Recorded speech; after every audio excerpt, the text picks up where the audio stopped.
시청자 여러분 안녕하십니까? YTN 뉴스나이트 시작합니다. 안산의 한 유치원에서 발생한 집단 식중독 사건의 피해 어린이와 가족이 106명까지 늘어났습니다. 용혈성 요독 증후군, 이른바 햄버거병 증상을 보이는 어린이도 15명으로 늘었지만 발병 원인은 여전히 오리무중입니다. 문재인 대통령은 전국의 유치원과 어린이집을 모두 점검하라고 지시했습니다. 잠시 뒤에 관련 소식 전해드리겠습니다. 먼저 오늘의 주요 뉴스 영상으로 보고 오시죠. 불법적인 합병 의혹과 관련해서 보고받고 난 지시한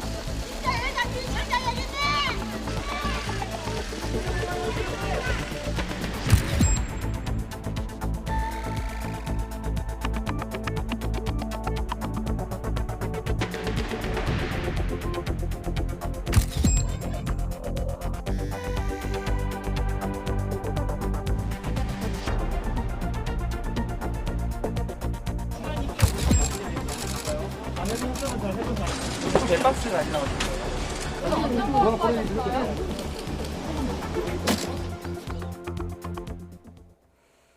네, 안산의 유치원에서 집단 식중독 증상이 나타난 원아와 가족 등이 106명으로 늘어났습니다. 발병 원인은 아직도 오리무중인데요. 보건당국이 수거해 분석한 결과 104건에서는 균이 검출되지 않았습니다. 박희재 기자입니다. 안산의 유치원에서 식중독 증상이 나타난 원생과 가족은 모두 106명으로 늘었습니다. 이 가운데 장출혈성 대장균 검사에서 양성 반응을 보인 사례는 모두 49명입니다.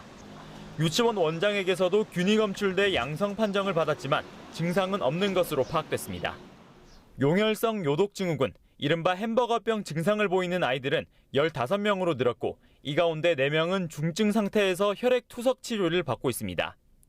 최근에 입원한 한 6살 아이는 지난 22일까지 음성이었는데 사흘 뒤 양성 판정으로 바뀌고 결국 햄버거병 진단까지 받았습니다. 음성 판정 받고 나서 한 3, 4일 뒤부터 설사 기가 있더라고요. 설사가 너무 잦아져가지고 병원에 갔는데 용혈성 요독 증후군이라고 하더라고요, 갑자기. 대체 무엇 때문에 걸렸는지는 아직도 오리무중입니다.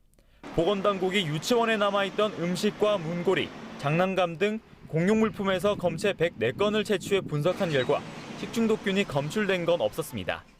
따라서 이미 처분한 급식과 간식이 오염돼 있었을 가능성이 커지고 있습니다. 역학조사도 아이들에 대한 그런 검사부터 한번 다시 좀 보자. 처음부터 다시 좀 시작하는 그런 면들도 있어요. 일단 안산시는 고통받는 아이들의 치료를 돕기 위해 장출혈성 대장균 양성 판정이 나온 경우 치료비를 지원하기로 했습니다.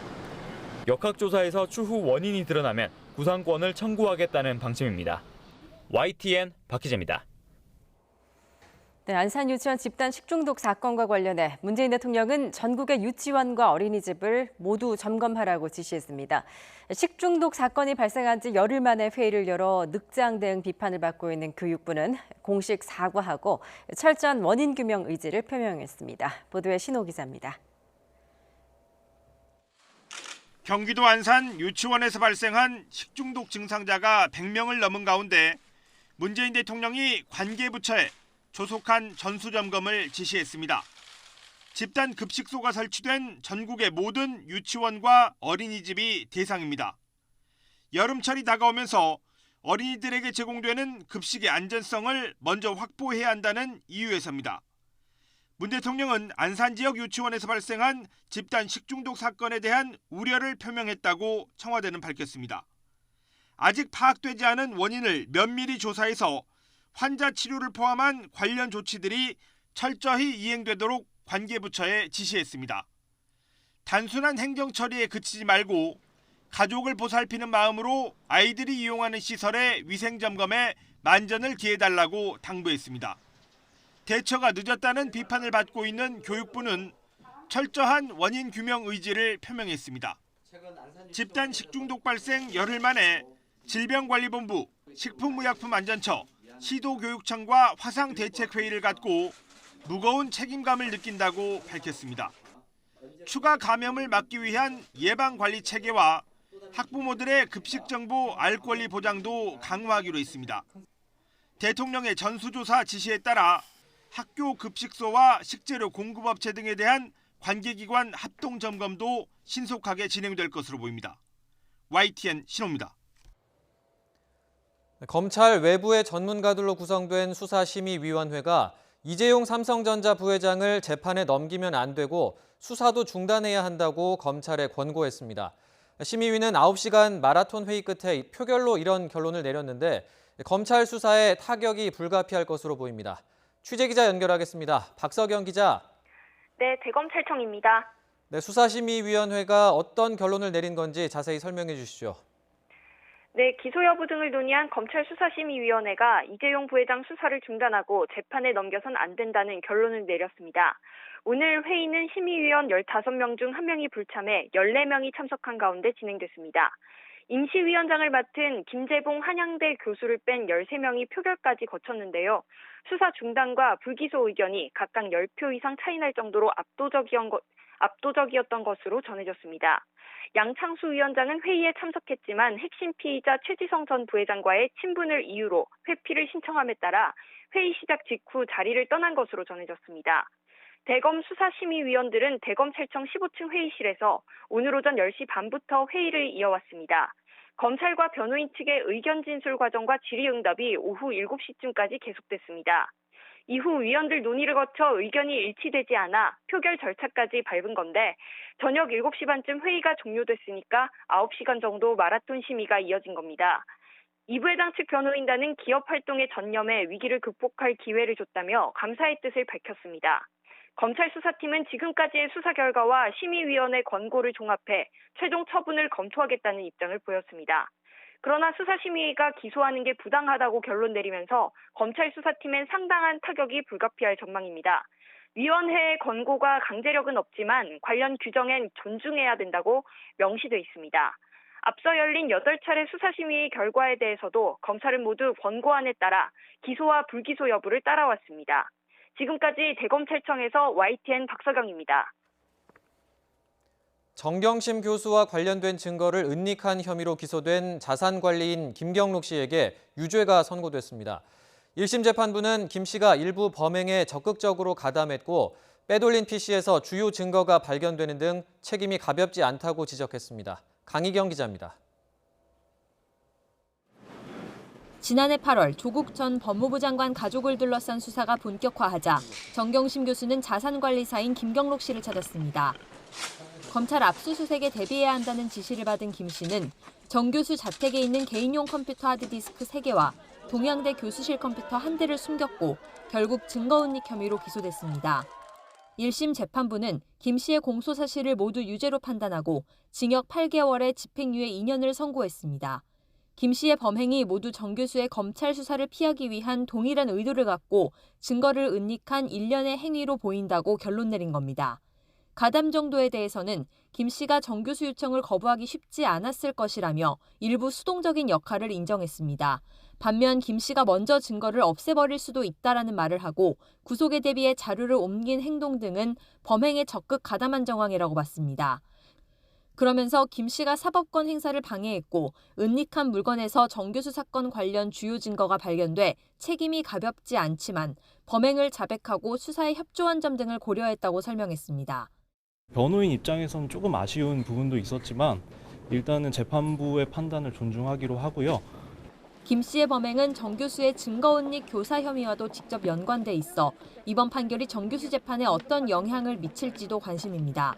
본인 사건 증거를 인멸하는 건 죄가 되지 않는 만큼 정 교수 측은 증거인멸을 지시한 교사범이 아니라 함께 증거를 인멸한 공동정범에 해당해 무죄 판단을 받아야 한다고 주장하고 있습니다. 일단 김 씨 재판에서는 정 교수와의 공범 관계에 대해 구체적인 판단이 나오진 않았습니다. 하지만 재판부가 김 씨의 수동적, 능동적 역할을 모두 인정한 데 대해 검찰과 정 교수 변호인단은 서로 자신에게 유리한 결과라는 반응을 보여 정 교수 재판에서 다시 한번 치열한 공방이 예상됩니다. YTN 강희경입니다. 한 유명 편의점에서 질이 낮은 가짜 마스크를 팔았던 것으로 YTN 취재 결과 확인됐습니다. 식약처 인증도 받지 않고 KF 수치도 엉터리인 제품인데 편의점 본사 측은 자신들도 납품업체에 속았다고 해명했습니다. 검찰의 수사에 착수했습니다. 김지환 기자가 단독 보도합니다. 경기도 화성의 편의점을 한 마스크 제조업체가 찾았습니다. 자신들이 만든 KF94 마스크가 진열돼 있습니다. 그런데 업체 측은 이 편의점에 마스크를 납품한 적이 없습니다. 대부분의 제품이 공적 마스크로 나가고 있을 때라 그 정도 유통될 리가 없다. 그냥 매대에 저희 마스크가 한 30장 정도 걸려져 있었던 것 같고요. 가격은 2,500원에 그렇게 판매가 되고 있었습니다. 그렇다면 편의점에서 팔고 있던 이 마스크는 과연 정품이었을까요? 이 업체에서 실제로 만든 마스크랑 직접 비교해 보겠습니다.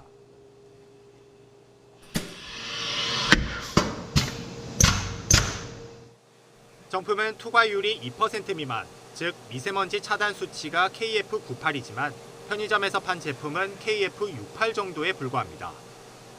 같은 사중 구조이긴 한데 필터가 2장인 정품과 달리 편의점 제품은 1장뿐입니다. 나머지는 질 낮은 부직포로 덧대어 있습니다. 크기부터 재봉 패턴, 머리끈 형태까지 모두 정품과 다릅니다. 당연히 식약처 인증도 받지 않았습니다. 포장만 같은 가짜 보건용 마스크가 한 유명 편의점에서 버젓이 팔린 겁니다. 한지나 이제 실오라기 이렇게 뭉쳐놓은 것처럼 돼 있는 아주 얇은 재질을 쓰고 있습니다. 그래서 재질이 안 좋은, 품질이 안 좋은 걸 쓰고 있습니다. 현재까지 확인된 물량만 5만 장 이상. 이에 대해 편의점 측은 본인들도 피해자라고 해명했습니다. 마스크를 납품받을 당시 시험검사 성적서까지 확인했다며 제품이 가짜라는 걸 의심하지 못했다는 겁니다. 밴드 업체를 통해서 확인 중에 있는데 이게 밴드 업체도 여러 단계 거쳐서 이거 구매하다 보니까 이 업체가 어떻게 해서 구매했는지 구조는 저희도 모르죠. 납품업체는 마스크 유통 과정이 복잡해 자신들도 생산업체를 모른다는 입장입니다. 피해를 본 마스크 업체는 편의점과 사기업체를 검찰에 고소했습니다. 검찰은 가짜 마스크가 편의점뿐 아니라 온라인 쇼핑몰 등에도 유통됐을 것으로 보고 생산과 유통업자 등을 추적하고 있습니다.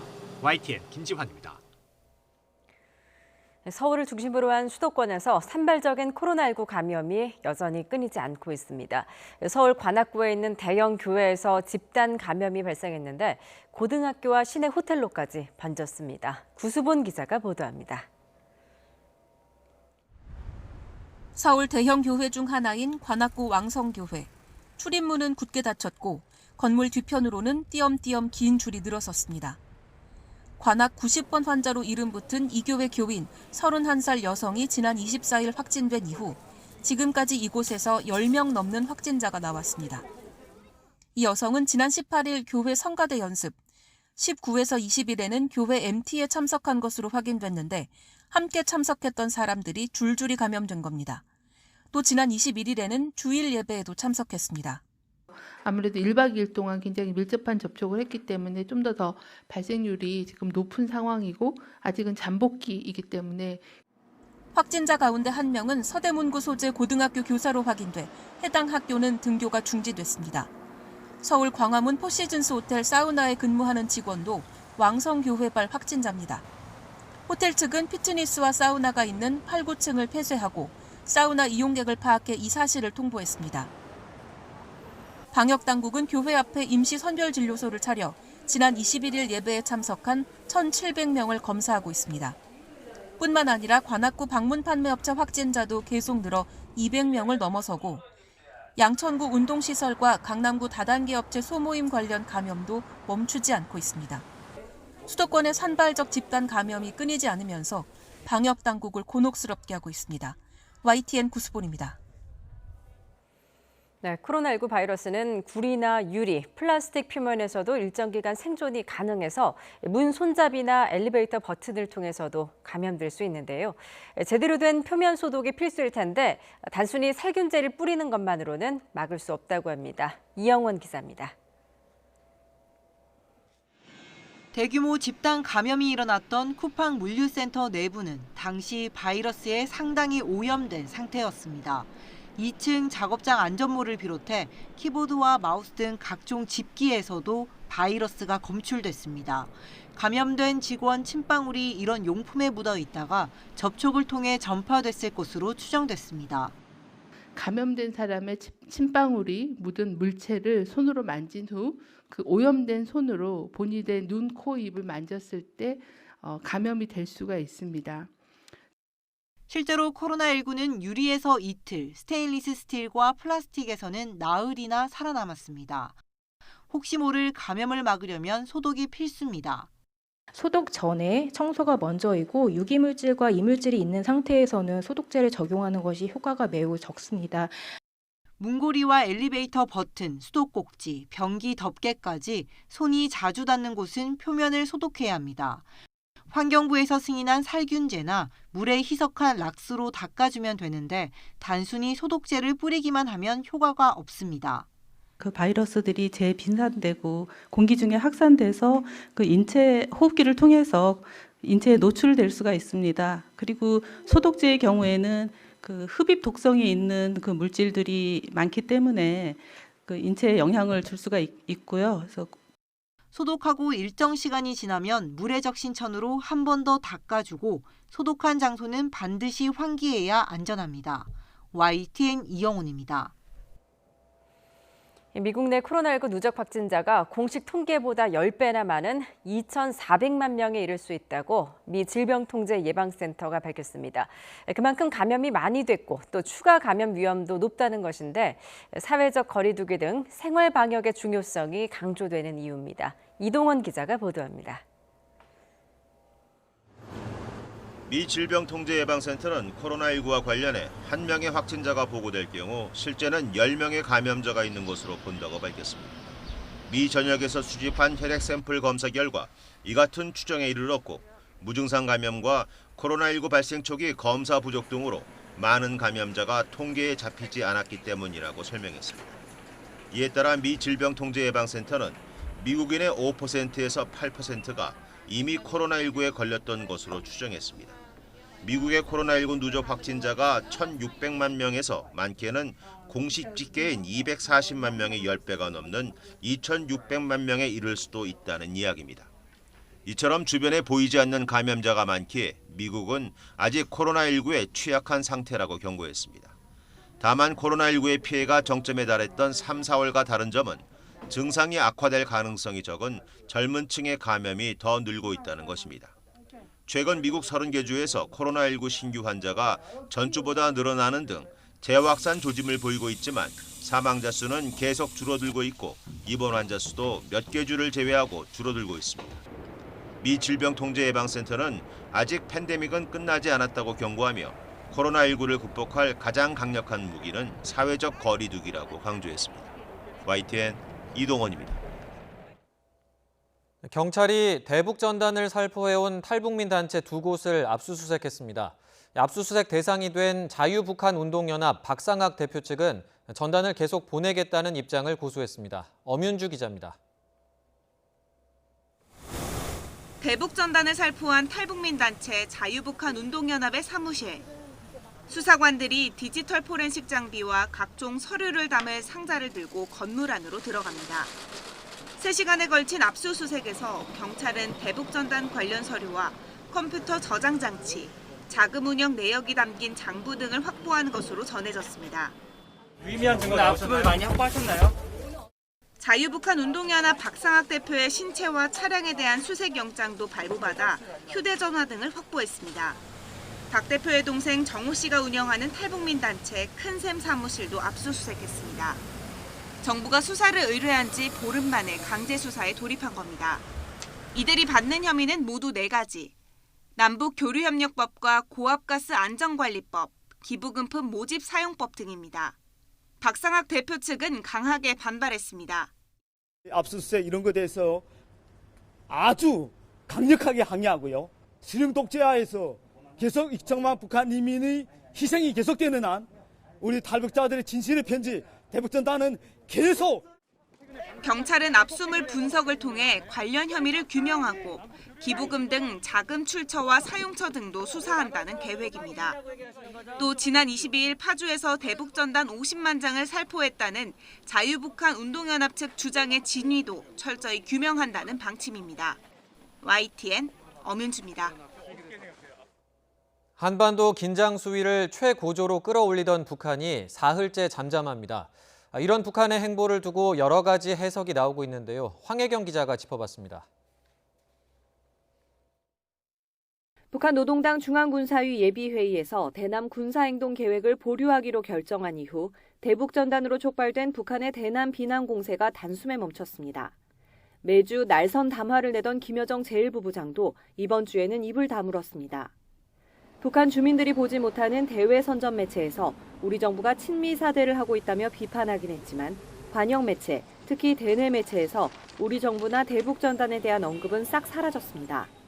지난 21일만 해도 대남 전단 살포 계획을 변경할 의사가 전혀 없고 앞으로 우리 정부와 마주 앉을 일도 없다고 압박하던 북한이 중앙군사위 예비회의 이튿날에는 우리 정부의 차후 행동에 따라 남북관계 전망을 달리할 수도 있다며 한 발 물러선 모습까지 보였습니다.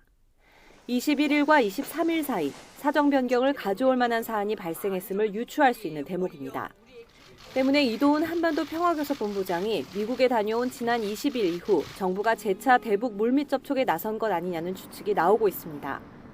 하지만 남북 간 한 라인이 모두 끊긴 데다 이미 지난 15일 대북 특사 파견을 제안했다 북한이 공식적으로 거부한 만큼 가능성이 낮다는 지적도 나옵니다. 김정은 위원장은 이 대남 압박에 대한 숨고르기를 하면서 중국의 대북 지원과 미국의 대선 과정을 포함한 남북관계의 색판 짜기에 몰두하고 있는 것으로 전망합니다. 정부도 매우 신중한 기조 속에 북측의 동향을 예의주시하고 있는 가운데 조만간 열릴 것으로 보이는 당 중앙군사위 본회의 결과에 이목이 집중되고 있습니다.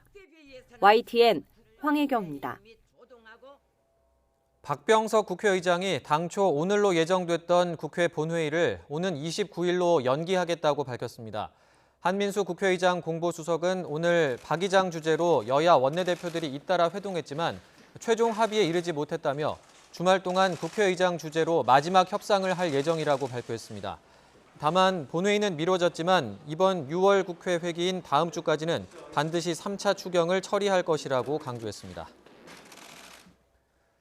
문재인 대통령이 고위공직자 범죄수사처 공수처의 처장 후보를 추천해달라고 국회의장에게 요청했습니다.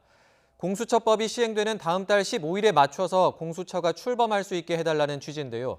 하지만 지금 국회 상황을 보면 공수처 출범은커녕 공수처장 후보 추천도 쉽지 않아 보입니다. 김도원 기자입니다. 고위공직자 범죄수사처 공수처법 시행일이 20일도 남지 않았지만 진행된 건 별로 없습니다.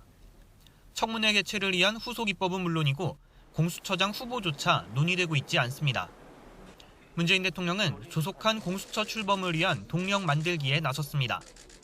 문재인 대통령은 고위공직자 범죄수사처 설치 및 운영에 관한 법률 제5조에 따라 공수처장 후보자를 추천해달라고 요청하는 공문을 박병석 국회의장에게 보냈습니다. 대통령이 요청해야 후보 추천 절차가 시작될 수 있는 건 아닙니다. 그럼에도 공문을 보낸 건 권력기관 개혁을 위한 주요 대선 공약인 공수처에 대한 문 대통령의 각별한 관심을 보여줍니다. 특히 공수처가 법에 정해진 대로 다음 달에 출범할 수 있도록 국회의 협조도 당부드립니다. 국회의 협조라고 했지만 핵심은 야당의 협조입니다. 공수처장 후보 추천에는 추천위원 7명 가운데 6명 이상의 찬성이 필요한데 야당 추천위원이 2명입니다. 공수처 자체에 부정적인 미래통합당이 마음먹고 반대하면 후보 추천이 불가능한 구조입니다. 고위공직자 비리 수사처가 대통령 권력을 견제할 사법기구로 작동할 수 있겠습니까? 민주당의 오만한 국회 운영은 앞으로도 이런 실수와 패착을 되풀이할 것입니다. 한 달 가까이 걸리는 인사청문회 기간을 고려하면 지금 후보를 추천해도 다음 달 15일 공수처 출범은 거의 불가능합니다. 야당으로선 공수처장 추천권이 중요한 대여 협상 카드이기도 해서 상임위 구성에다 3차 추경 심사를 거쳐 공수처 출범을 논의하는 것 자체가 산 넘어 산입니다. YTN 김도원입니다. 어제 추미애 법무부 장관이 윤석열 검찰총장을 겨냥해 말을 안 들어서 이를 꼬이게 만들었다 등 수위 높은 비판 발언을 쏟아냈는데요. 그 배경이 뭔지 이종원 기자가 짚어봤습니다. 자기의 편의적으로 조직을 이끌어가기 위해서 법기술을 부리고 있다 하는 점 어제 오늘 벌어지고 있는 겁니다. 대단히 유감으로 생각하고요. 이 발언을 내놓은 지 하루 만에 추미애 장관은 검언유착 의혹의 당사자이자 윤석열 총장의 핵심 측근인 한동훈 검사장에 대한 감찰을 공식화했습니다. 몇 시간 뒤 직접 감찰에 나선 이유도 거침없이 밝혔습니다. 검찰 자체의 감찰로는 제대로 안 되겠다 하는 판단이 서서 규정에 따라서 법무부 직접 감찰을 하게 된 것입니다. 여기서 그치지 않았습니다.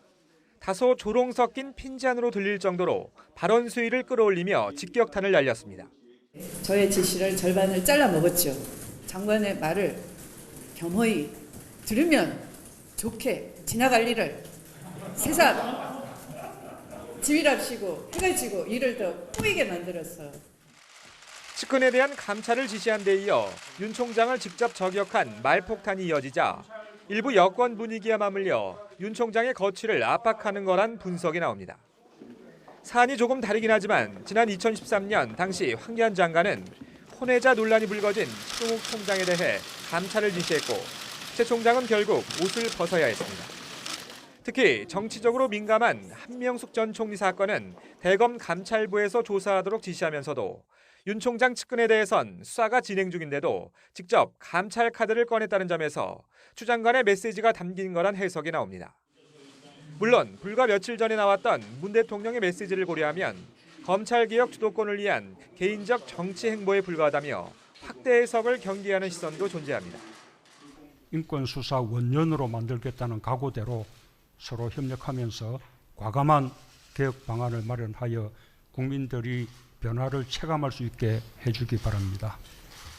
대검 관계자는 법무부의 직접 감찰에 대해선 공식 입장은 없다면서도 추 장관의 발언을 인용해 이거야말로 법기술이 아니냐고 반문하며 내부 분위기를 전하기도 했습니다. 대검찰청이 공식 반응을 내놓지 않으면서 정면 충돌은 피해가는 분위기지만 추미애 장관이 거침없는 공격 행보를 이어가면서 윤석열 총장의 거취 문제를 본격적으로 제기할 가능성도 적지 않아 보입니다. 그러나 총장의 거취 문제는 별개로 하더라도 검찰의 독립성을 훼손할 수 있는 발언은 삼가야 한다는 목소리도 적지 않아 추 장관의 이후 대응도 주목됩니다. YTN 이종원입니다. 이른바 검언 유착 의혹에 연루된 한동훈 검사장에 대해 법무부가 직접 감찰에 나서는 건 위법하다는 주장이 검찰 내부에서 나왔습니다. 박철환 부산고검 검사는 검찰 내부통신망에 올린 글에서 이번 감찰이 검사징계법과 법무부 감찰 규정 취지에 어긋나는 조치라고 지적했습니다. 박 검사는 추미애 장관 언행에 비춰보면 감찰 지시가 채널A 기자의 강요 미수 혐의라는 구체적 사건 수사에 영향을 미치기 위한 것으로 보인다며 상위법 위반이라고 주장했습니다. 또 이번 감찰은 검사에 대한 징계를 검찰총장 청구로 시작하도록 규정한 검사징계법 취지에도 어긋난다고 덧붙였습니다. 일본군 위안부 피해자 이용수 할머니와 정의기억연대가 다음 달에 합동 기자회견을 엽니다. 정의연 이나영 이사장은 YTN과의 통화에서 오늘 대구에서 이 할머니를 만나 위안부 역사교육관 설립과 한일 학생 교류 사업 등을 논의했다며 기자회견에서 구체적 계획을 설명하겠다고 밝혔습니다. 또 이 할머니는 극우 단체가 수요 시위를 방해해선 안 된다고 강조했다며 이후 지방을 돌며 피해자들과 함께 수요 시위를 여는 방안을 고려하고 있다고 설명했습니다. 제주 앞바다에서 죽은 새끼 돌고래를 업고 다니는 어미 돌고래가 카메라에 잡혔습니다. 어미 돌고래의 애틋한 모성애가 느껴지는 모습인데요. 김인철 기자가 보도합니다. 제주 고자읍 연안에 10여 마리의 남방 큰 돌고래 무리가 이동합니다. 유행하는 모습만 봐서는 평온해 보입니다. 좀 더 가까이 촬영된 화면에는 어미 돌고래가 죽은 새끼 돌고래를 업고 이동하는 모습이 보입니다. 이번엔 바다 물속 화면입니다. 어미 고래가 배 위에 심하게 부패한 새끼 고래를 안고 이동합니다. 이동 중에 새끼 고래가 이탈하자 다시 찾아가 업고 가거나 주둥이에 올려 수면 위로 올라가기도 합니다. 죽은 새끼지만 어떻게든 살려보려는 지극한 모성애를 느낄 수 있습니다. 부패 상태를 봐서는 새끼 돌고래는 2주 전쯤 죽은 것으로 보이는데 이 영상은 고래연구소 조사팀이 5분 정도 촬영한 겁니다. 형체가 이제 망가지게 되면 그때는 이제 어미가 포기를 하겠죠. 그렇지만 지금은 형체가 남아있기 때문에 어미가 그 새끼 죽음을 인지하지 못하는 듯한 행동을 계속했습니다. 야생 돌고래의 애틋한 모승의 화면은 그들만의 사회생활을 엿볼 수 있는 귀중한 자료입니다. YTN 김인철입니다.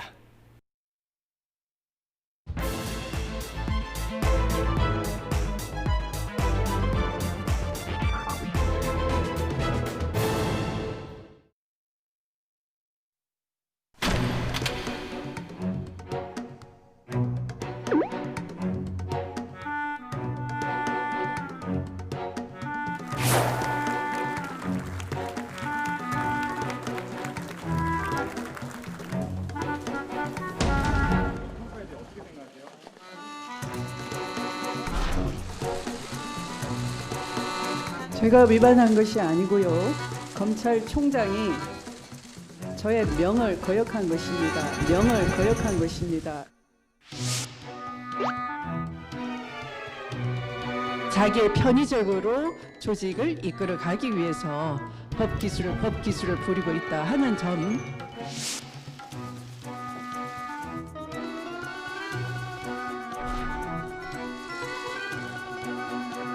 인권수사 원년으로 만들겠다는 각오대로 서로 협력하면서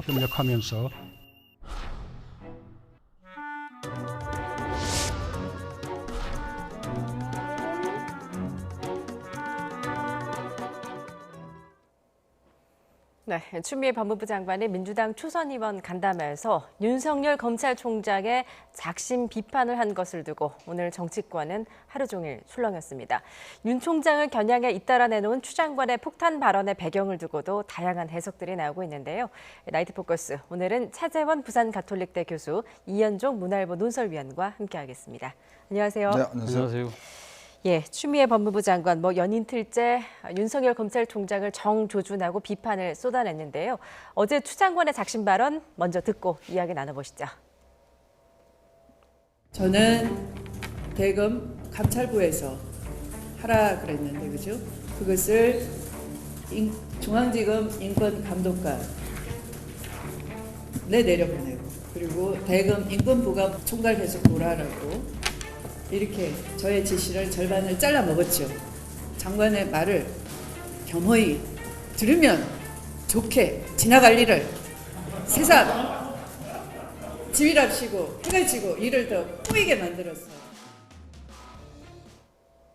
예, 추미애 장관 이렇게 작심 비판을 했습니다. 책상까지 쿵쿵 내려치면서 이제 작심 비판을 했는데, 이 발언이 나가면 논란이 될 걸 뻔히 알았을 텐데 왜 이렇게 비판을 한 걸까요? 사실 그동안 우리나라에서 검찰은 일종의 무소불위의 권력을 휘두르는 선출되지 않은 권력이라는 비판을 많이 받아왔지 않습니까?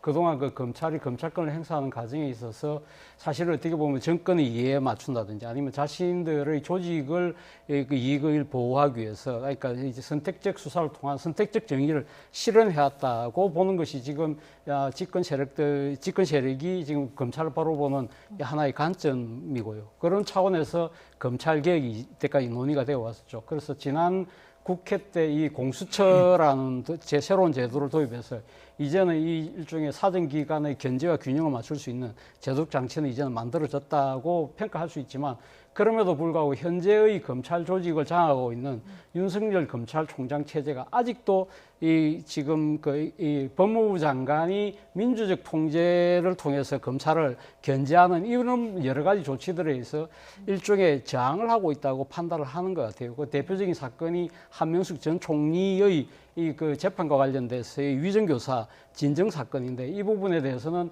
지금 그 법무부에서 대검 감찰부에서 하라고 했는데 이거에 대한 이야기를 사실 제대로 듣지 않는다든지, 그리고 또 하나는 지금 그 윤석열 총장의 측근으로 알려져 있는 한동훈 전 부산고검 차장검사에 대해서 여러 가지 의혹들이 제기되고 있는 부분에 대해서 이 사실 대검 지휘부가 나서서 일선 이 지금 서울중앙지검에서 하는 수사를 어느 정도 약간 제어하고 방해하는 듯한 모습, 이것이 일종의 그러니까 검찰 지휘부의 자신들의 일종의 조직 감사기, 측근 감사기처럼 보인다. 이러한 부분을 용납할 수 없다고 아마 법무부 장관은 판단하고 있는 것 같고요. 그러한 부분들을 이제 또 총선에서 상당히 또 압승하지 않았습니까? 그런 여러 가지 정치적인 여러 가지 상황 자체가 많이 좋아졌다. 그런 것도 상당히 나름대로 지금 이 정치적인 이 베이스를 깔고 이 지금 잘못 지금 검찰권 행사를 하고 있는 윤석열 총장 체제에 대해서 이제는 제대로 된 감독권을 행사해야 되겠다는 그러한 발로에서 이야기를 하고 있는 것 같습니다. 그러나 이러한 아무리 좋은 그 취지를 갖고 한다고 하더라도 제가 봤을 때는 어제 이 국회에서 나가서 초선 의원들, 여당 초선 의원들이 모인 자리에서 공개적으로 저런 감정이 실린 여러 가지 단어를 통해서 공격하는 부분들은 저는 그렇게 적절해 보이지는 않습니다. 예, 어쨌든 취지는 좋았으나 표현은 좀 적절하지 않았다라는 말씀이신 것 같습니다.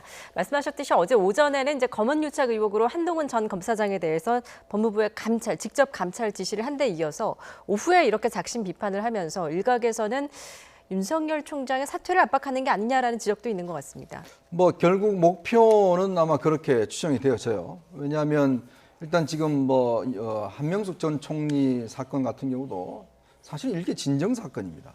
진정 사건을 어디에서 수사하느냐는 어떤 면에서 보면 수사를 담당하고 있는 검찰총장이 1차적으로 책임져야 되는 거 아니겠습니까? 이제 그걸 지금 법무장관이 이래라 저래라 하고 있는 것이고, 또 한동훈 검사장 같은 경우도 사실 지금 서울중앙지검에서 관련된 사건이 수사 중이에요. 자, 수사 중인 부분에 대해서 지금 검찰이 원래 검찰에 대한 1차 감찰권은 검찰총장이 행사하게 돼 있습니다. 근데 그것도 무시하고 이제 검찰을 못 믿겠다 해서 지금 법무부 감찰로 지금 하는 거 아니겠습니까? 그러니까 이런 총체적인 어떤 목적을 보면 결국 지금 추미애 장관의 어떤 저런 행동을 보면 결국은 윤석열 총장을 어떤 면에서 좀 나가라라는 듯한 그런 메시지를 주는 그런 행보라고 보여지는데, 예. 저는 예를 들어서 자신의 외청이지 않습니까? 어떤 면에서 독립적 외청인데 자신의 외청에 있는 검찰총장을 저렇게 공개적인 석상에서 정말 입에 담을 수 없는 거친 언사로 비난하는 것 자체가 과연 본인 스스로가 어떤 면에서 보면 리더십이 없다는 걸 인정하는 게 아닌가라는 그런 생각이 들어요. 왜냐하면 검찰총장의 직무가 문제가 있으면 불러서 이야기를 하든지 아니면 정 안 되면 대통령한테 이야기를 해서 인사권을 행사해서 그럼 검찰총장을 예를 들어 경질시키든지 그러한 방법을 하면 되지 않겠습니까? 지금 저런 상황을 보면 검찰총장에 대해서 저렇게 비난하는데 어떻게 검찰총장하고 함께 일을 할 수가 있겠습니까? 예. 그렇다면 법무부 장관으로서 인사권을 행사해야죠. 그럼 검찰총장의 어떤 면에서 보면 경질을 대통령한테 요청을 해야 되지 않습니까? 그러지는 않고 지금 검찰총장을 계속 저렇게 비난하는 것은 저는 여러 가지 정치적 목적이 있지 않는가 하는 생각이 듭니다. 예, 일종의 정치적 목적이 있지 않은가. 일주일 전이었나요? 국회 법사위 전체회의에서 민주당 의원들에게 추미애 장관이 검찰에 순치된 게 아니냐라는 그 지적을 받았습니다. 그 이후에 또 발언의 수위가 좀 높아지면서 어떤 정치적인 목적이 있는 게 아니냐라는 좀 그런 지적들도 나오고 있는 것 같습니다. 예, 뭐 당시 그 법사위에서 그러니까 검사들에게 순치된 것이 아니냐는 이러한 지적에 대해서 그것도 또 여당 의원이 지적을 하지 않습니까? 예. 여기에 대해서 이 지금 법무부 장관이 이례적으로 상당히 발끈했어요. 그러니까 보통 이 국회 상임위 자리에서 특히 여당 의원들의 여러 가지 지적에 대해서 이 관계 장관들이 상당히 목소리를 낮추는 것이 그동안의 관례였는데, 이 추미애 장관은 아마 여당 의원의 그 지적 자체에 상당히 아마 모욕적으로 들었던 것 같아요. 본인 입장에서는 상당히 검찰 개혁을 위해서 누구보다도 앞장서고 있는데, 다만 지금 윤석열 총장의 여러 가지 그 구체적인 행동에 대해서 약간은 좀 뜸을 들이고 있는 상황에서 지금 이런 이야기들이 나온 부분에 대해서 아마 상당히 본인 입장에서 불쾌했던 것 같아요. 그렇기 때문에 지금 최근에 지금 이틀 계속적으로 지금 윤석열 총장을 겨냥한 이 공개적인 발언들이 상당히 그때 당시의 그런 그 여당 의원들의 지적에 대해서 상당히 그것이 아니다라는 걸 보여주기 위한 하나의 이러한 행위처럼 정치적인 행동처럼 보이는 측면이 분명히 있어 보이는 건 사실인 것 같아요.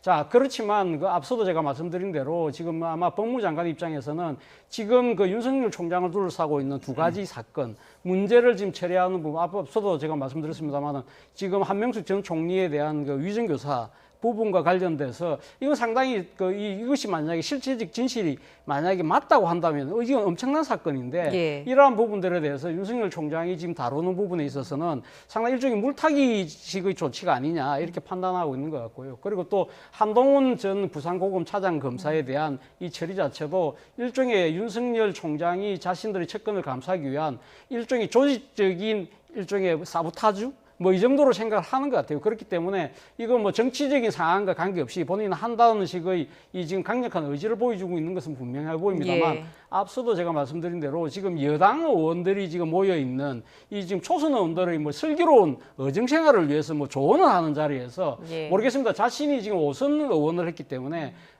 다양한 의정 활동에 관련된 이야기를 한다면 몰라도 본인이 지금 국무위원으로서 중요한 이 여러 가지 그런 행위들에 대해서 그 부분을 정당화하는 쪽으로 지금 그 시간을 이용했다는 부분은 앞서도 이야기하신 것처럼 그건 결코 적절해 보이지는 않습니다. 예, 불과 며칠 전에 이제 문 대통령이 서로 협력하라 이런 메시지를 주기도 했었는데 어떻게 보면 이제 검찰 개혁의 어떤 주도권을 주기 위한 어떤 개인의 또 정치적인 행보일 수도 있을 것 같은데요. 그러니까 검찰 개혁이라고 하면 뭐 그동안 검찰 개혁 말을 했습니다만은 많이 했잖아요. 예를 들어서 특수부를 다 줄이고 지금 뭐 사실은 보면 인사도 본인이 2월달에 했고. 또 그러면 법무부 장관으로서 더 이상 뭘 검찰 개혁을 하겠다는 건지 저는 좀 이해가 되지 않아요. 그러면 법률적으로 하자 그러면 국회에서 법률 개정하면 됩니다. 자, 그럼 그동안 그 법무부 장관 취임 이후에 본인이 사실은 검찰 개혁이라는 목적을 통해서 했지 않습니까? 근데 그게 지금 아니라는 거죠. 결국은 뭐냐면 윤석열 총장이 사실은 예를 들어서 예전에 박근혜 전 대통령이나 이명박 전 대통령, 양승태 전 대법원장 구속되기는 좋다가 이제는 본인들을 향해서 뭔가 칼을 들이대니까 그게 이제 탐탁지 않는 거예요. 그러다 보니까 결국은 조국 사건 그 이후로부터 결국 윤석열 총장을 향해서 지금 비난하는 거 아니겠습니까? 결국 목적이 그걸 자꾸 무슨 검찰개혁이라는 그런 포장을 해서 자꾸 이야기를 하는데 생각해 보십시오. 지금 검찰개혁 안 한 게 뭐 있습니까? 더 이상 뭘 어떻게 하자는 겁니까? 검찰 없애는 거 이외에는 뭐 더 이상 검찰개혁이 있습니까? 솔직히 얘기해서. 지금 보면 특수부 이제 4개만 남았습니다. 다 없앴어요. 그리고 검찰 스스로 지금 특별수사본부 다 해체했습니다. 그리고 지금 검찰 인사까지 2월 달에 했어요. 또 7월 달에 또 한다고 그럽니다. 그리고 지금 윤석열 총장의 측근이라고 하는 사람들 다 자천시켰어요. 그럼 더 이상 뭘 하겠다는 것인지 모르겠어요. 그러니까 그런 면에서 본다면 저는 추미애 장관이 저렇게 지금 이야기를 하고 있는 것 자체가 일단 검찰개혁이란 도대체 내용이 뭐냐는 이야기예요. 문재인 대통령이 검찰개혁을 협조해서 이야기하라고 했지만 그럼 검찰이 어떻게 하는 게 하는지 그 구체적인 방향성을 일단 제시를 해야 된다. 지금 당장 이야기도 온 이 수사 문제만 하더라도 한명숙 전 장관이 일단 대법원에 확정 판결 났지 않습니까? 자, 그러면 새로운 사람이 예를 들어서 진정을 했잖아요.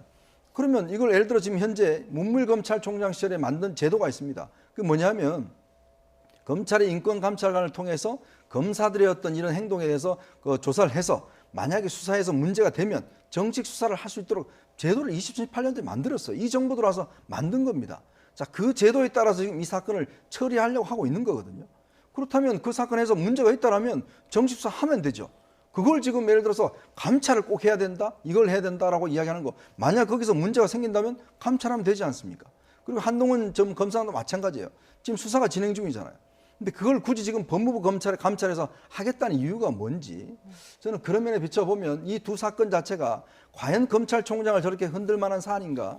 저는 그렇게 보지 않습니다. 예, 알겠습니다.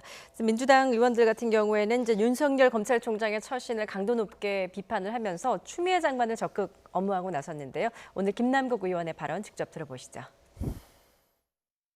추미애 장관님의 지시 내용을 보게 되면 감찰과 관련된 부분에 있어서 대검의 감찰과로 그 사건을 배당을 하라고 구체적으로 지시를 했는데 그거를 무시해버리고 대검의 인권감독부장과 서울중앙지검의 인권감독관이 같이 함께 이렇게 협업하라는 식으로 지시를 했기 때문에 사실상 법무부 장관의 말을 반을 잘라먹은 게 아니라 법무부 장관의 말을 아예 이행하지 않고 무시한 것이 돼버리기 때문에 어제 분위기가 이제 화기애애하면서 이제 웃으면서 말을 하셨다라고 하지만 거기에 뼈가 있는 말씀을 하시지 않았나라는 생각이 듭니다.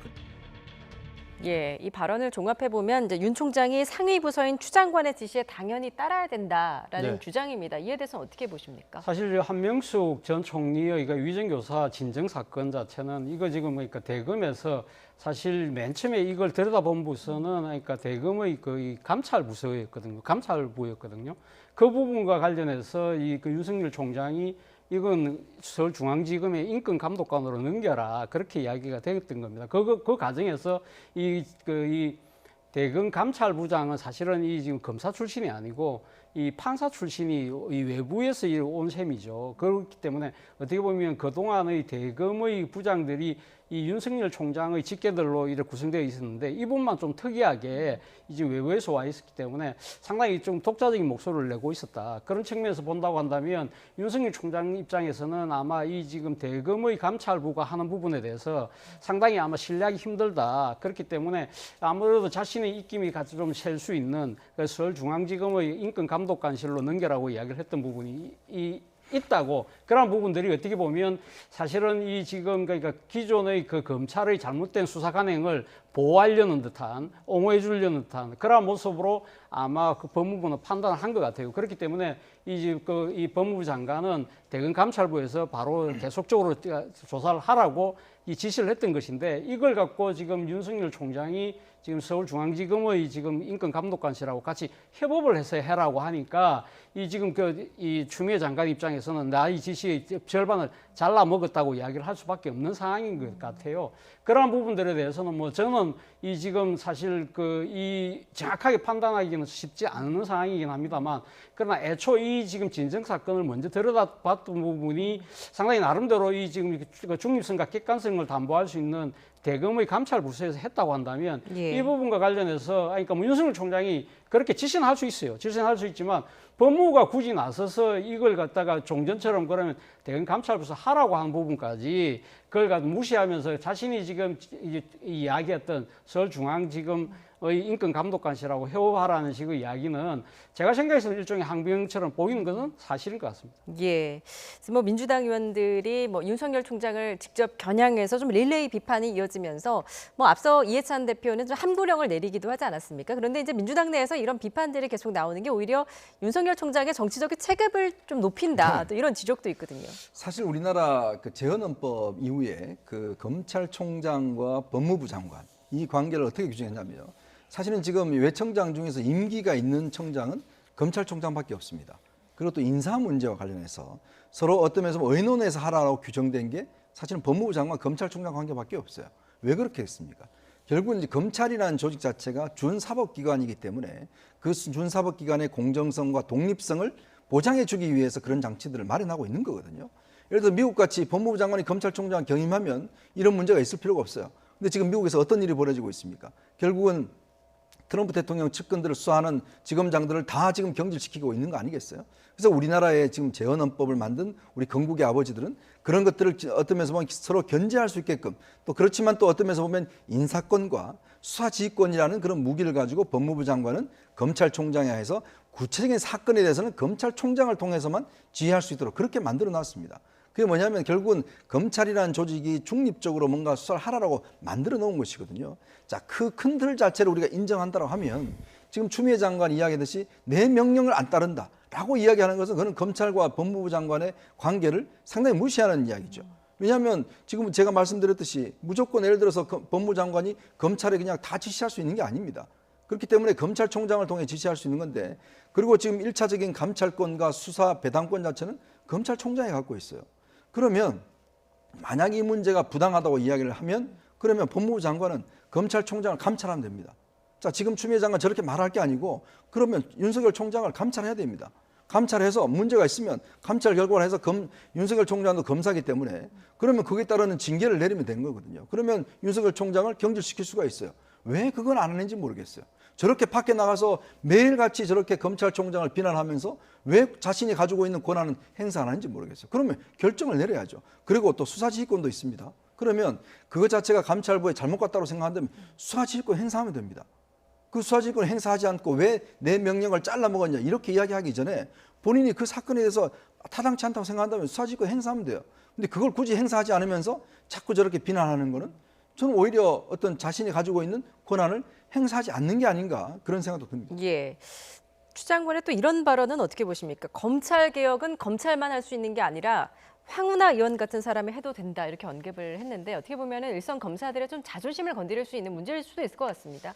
저도 뭐 이 발언에 대해서는 뭐 그렇게 적절해 보이지는 않습니다. 사실 황운하 의원 하면 뭐 과거 그 경찰에 재직할 때 소위 말해서 경찰의 수사권 독립을 가장 강력하게 주장하면서 검찰하고 강력하게 부딪혔던 제1 선봉이 있었던 분이거든요. 그리고 또 지난번 울산시장 선거와 관련해서 지금 검찰에 의해서 기소되어 있는 피의자 신분입니다. 그런 분이 아무리 민의의 선택에 의해서 국회의원이 됐다고 하더라도 검찰개혁의 적임자라고 이야기하는 부분은 어떻게 보면 기존의 검찰 수사에 대한 상당히 어떻게 보면 법무장관으로서의 불신을 드러내는, 공개적으로 드러내는 것이 아닐까라는 생각이 들고요.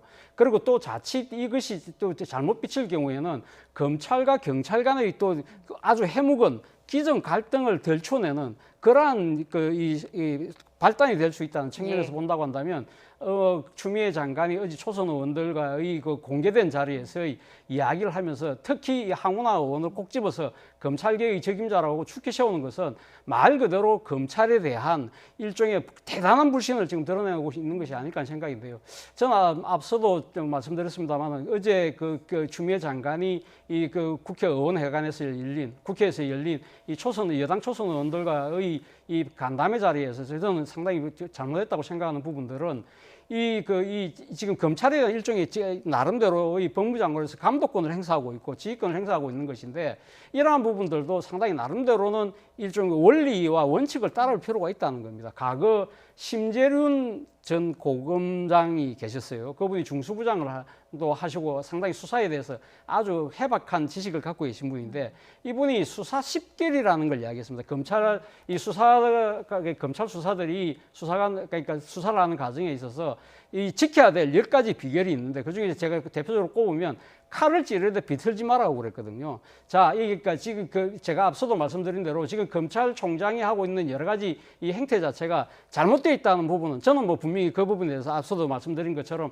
인정을 합니다. 인정하는데 문제는 그러한 부분들이 왜 이런 정치적인 자리에 가서 이야기를 하면서 약간 조롱 섞인 단어로 이렇게 이 윤석열 총장과 또 검찰 조직을 전체적으로 다 희화시키면서 황운하 의원까지 끄집고 와서 이야기한다는 것 자체는 심재륜 고검장이 한 이야기가 그렇습니다. 피의자를 승복을 시키되 그러니까 굴복을 시키지 말고 승복을 시키라고 그랬거든요. 자, 그렇다고 한다면 지금 이런 식의 추미애 장관의 접근 자체가 사실 어떻게 보면 검찰로 하여금 조직적 저항을 불러일으킬 수 있다. 그렇다고 한다면 어떻게 보면 소탐대실의 결과를 낳을 수 있다는 측면에서는 저는 상당히 좀 잘못된 방향으로 접근하고 계신 것이 아닐까 하는 생각이 듭니다. 예.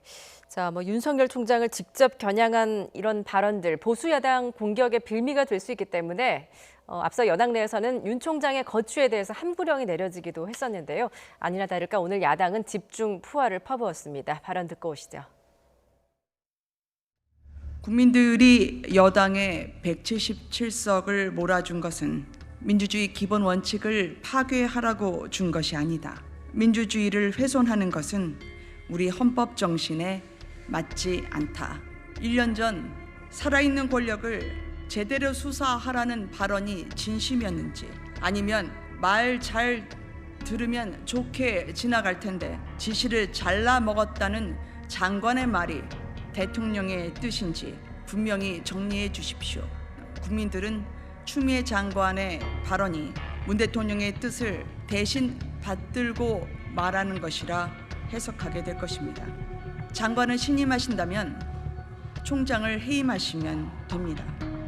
검찰개혁의 본질을 이루려면 언행을 좀 신중하게 하기 바란다. 국민들이 심각하게 바라보는 검찰개혁 문제를 이렇게 수준 낮게 표현하는 것은 검찰개혁의 문제를 두 사람의 알력 싸움으로 비치게 만듭니다. 예, 오늘 정의당까지 나서서 이렇게 비판을 했네요. 앞서 김우대 대변인에 따르면 이제 김종인 비상대책위원장은 추미애 장관의 인성이 문제다라는 표현까지 썼다고 합니다. 이건 역시 좀 지나친 비판이 아닌가 싶기도 한데요. 근데 일단 지금 워낙 사실은 이게 우리가 21세기 민주주의 사회에 살고 있는데 추미애 장관의 말을 놓고 보면 정말 무슨 봉건 시대에 살고 있는 것처럼 그런 식의 어떤 투로 이야기를 했기 때문에 아마 그 부분을 지적하지 않는가 싶어요. 근데 사실은 지금 여당이 보면 여당 단독으로 지금 며칠 동안 법사위가 열렸지 않습니까? 지금 뭐라고 했습니까? 여당은 이렇게 상임을 여는 게 일하는 국회를 만들겠다라고 했지 않습니까? 근데 며칠 동안 법사위에서 다룬 주제가 뭐죠? 매번 윤석열 총장 검찰 이야기밖에 다루질 않았습니다. 감사원장을 불러놓고 지금 감사원의 가장 뜨거운 주제인 지금 월성 1호기 원전 관련된 감사 문제는 한마디도 다루지도 않고 또 왜 검찰을 감사하지 않느냐 그 문제만 다뤘어요.